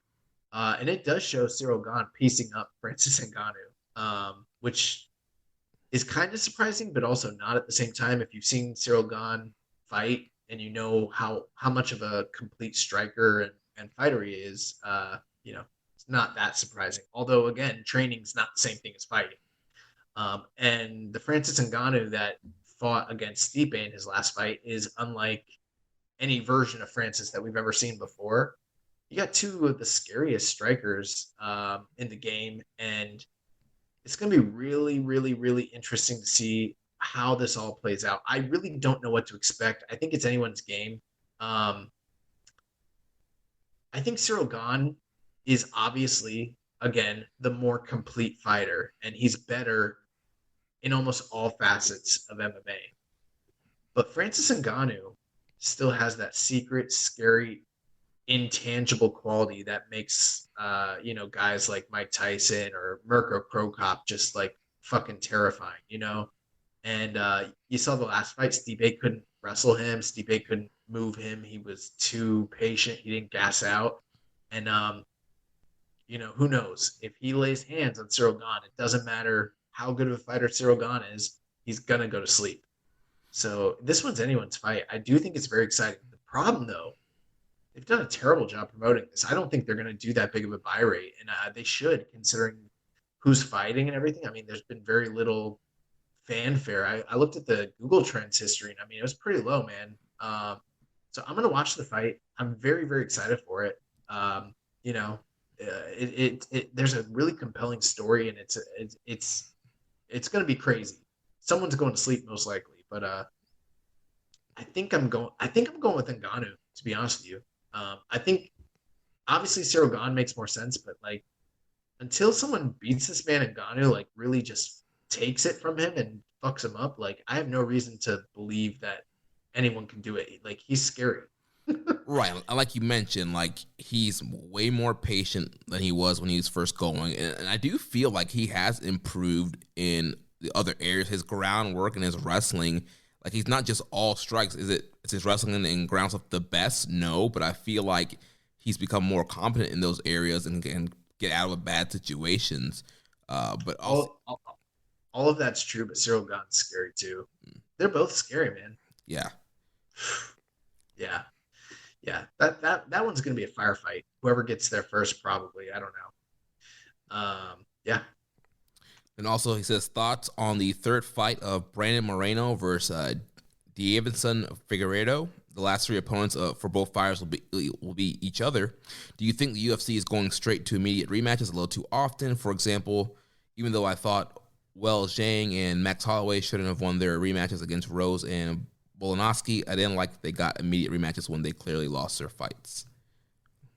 Yeah, I mean, I don't know if I agree with that, but about them clearly losing their fights. But the thing is, MMA, they have rankings and all that, and it's a sport, quote unquote, but it's completely, it's the fight game. It's a prize fighting, and it's based on star quality, star power, and drawing ability. And I mean, if you had a former champion who's a big star and a big draw, and they're gonna generate a lot of revenue and more than the upcoming challengers that are on the horizon, and you have some sort of feasible reason that they might, have an argument to get the rematch, UFC is going to go for it, because whatever's going to affect their bottom line the most is going to be the thing that happens. Fighting is not strictly a meritocracy.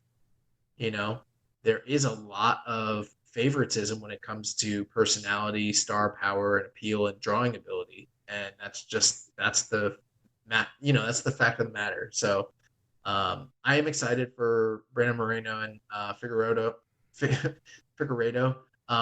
I like Brandon Moreno better. I've always liked him. I followed him on the I called it the Indies. I followed him on the minor league circuits, and ever since I saw him on that one season of The Ultimate Fighter where they had all the champions. So he's really improved, and I hope he picks up the win here. It's going to be a tough one, but the main reason that they're going with the fight back to back to back is because, there's not a lot of stars in that weight class, and that's always kind of been the issue there, with, flyweight, bantamweight, featherweight. Well, not featherweight, but bantamweight and flyweight specifically. So I'm not surprised that they're doing it again. And hopefully this kind of settles the issue between them, and, we get a definitive champion going forward, and we can kind of see that division blossom, I guess. Nice. Dude, I just got the news, man. It looks like they've officially changed Walter's name. Oh, God. Are you serious? They really are doing that? That's what it sounds like. I was hoping they weren't going to do that. I don't know. I've been busy at work. I saw something about it, and I was hoping they weren't going to do it. Yeah, I was trying to catch up to see if they actually did it, but man. Aren't they giving him a Nazi name? Yeah, like Gunther Stark or something like that. Yeah, we Googled that name, and we're like, oh shit, that's like a like a Third Reich general's name or some shit like that. Something bad. Yeah, this company is the worst. They suck. Anyway, let's go into a recommended match of the week. So last week you recommended Shinya Hashimoto versus Lord Steven Regal. And man, this was a hard hit. This felt like a fight. Like, this didn't even feel like a wrestling match. These guys just felt like they were going out here and fighting each other. Like, the beginning did have some like good like grappling chain work, but then after that, I felt like it was just like Regal just trying to like punch this guy and uppercut this guy, and then Hashimoto throwing his like spinning wheel kicks, and he got his like nose like bloody at one point in the match. And these guys are just going blow for blow, backing for each other and just kind of hitting these kind of big shots. And it was just it's a kind of a dirty, kind of a gritty fight here. Yeah, you kind of forget how nasty Regal used to be, like with the palm strikes, and he was like, the body shots that he was throwing at Hashimoto were fucking hard, and like he was potatoing the shit out of him. These were not, Memphis style Jerry Lawler, beautiful worked punches. These were real shoot punches with like maybe 60-70% on them, maybe more. Like, Regal was potatoing the fuck out of Hashimoto. Like, I don't know why. Maybe it's a respect thing. Like, I'm going to Japan. I'm gonna show these boys. Like, I don't know, but like he was beating the fuck out of him. And both guys got bloodied. This is an extremely physical contest between these guys. And I said it last week. I think it's one of the best Steven Regal matches on tape, that's out there. And interesting thing too, it's the only time he ever challenged for gold in his entire New Japan run, which he wrestled for them on and off for, the better part of the 90s. Yeah, and I think a lot of people don't remember that, or just don't know. Yeah. But yeah. Yeah, so I really enjoyed it. I also liked the post match where after everything was over, they went to go shake hands and pretend like they were like going to respect each other, and then they just started throwing forearms at one another, like back and forth, and they like had to break it up. And it's like, oh, like Regal still wants to smoke, even though he just got his ass beat. Yeah. Yeah, this was a real fun matchup here. And yeah, I want to check out some more Regal stuff from New Japan. I think it's his best match. There is a 6-man tag that's very good that's on World with him. But what would you go star ratings wise on this one? Probably like 4.25. Yeah, that sounds about right. I think I'm like right around 4 for that one. So yeah, if you guys haven't seen it, big recommend. Hashimoto, Steven Regal, check it out. What do you got for me this week, Jeremy?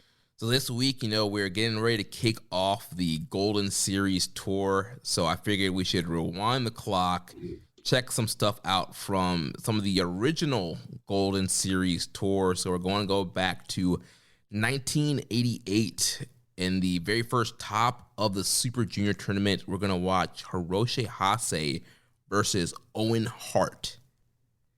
Nice. And looking forward to checking that one out.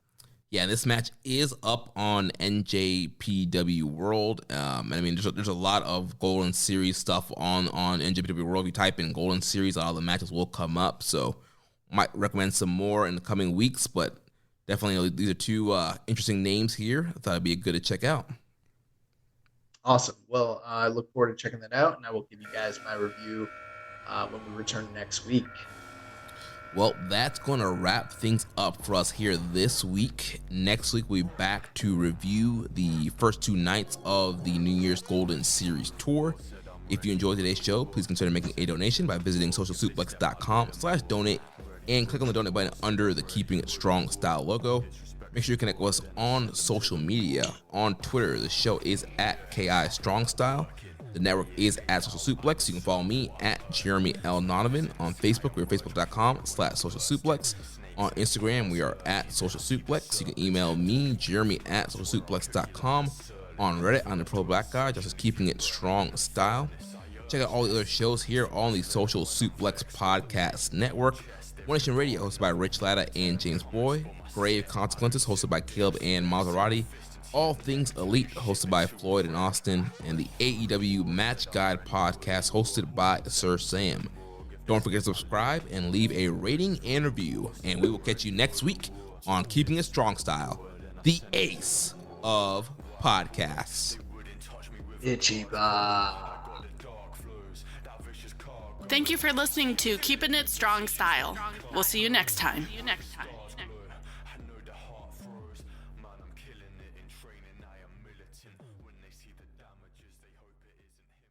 Calling all partners. Losing weight is better together with Nutrisystem's Partner Plan. In fact, people who diet together lose 20% more weight than dieting on their own. Get new premium meals with up to 30 grams of protein. They're big and filling and taste delicious. Plus, try our new restaurant faves that taste like your favorite restaurant, portioned with half the calories. Don't wait. You could win big cash during Nutrisystem's Better Together Partner Plan 100K giveaway. And maybe win the grand prize of $25,000. Just go to Nutrisystem.com/thin right now and get 50% off plus an extra $50 off your first month. You heard me right. Go to Nutrisystem.com/thin right now and get 50% off plus an extra $50 off. Don't wait. This partner plan offer will not last long. Just go to Nutrisystem.com/thin right now and get 50% off plus an extra $50 off. Go to Nutrisystem.com/thin. See website for details on our 2-month subscription offer. No purchase necessary. Open only to U.S. residents over 21. Void where prohibited. Runs December 25 through April 4th, 2022. For official rules, visit Nutrisystem.com. Sponsored by Nutrisystem, Inc.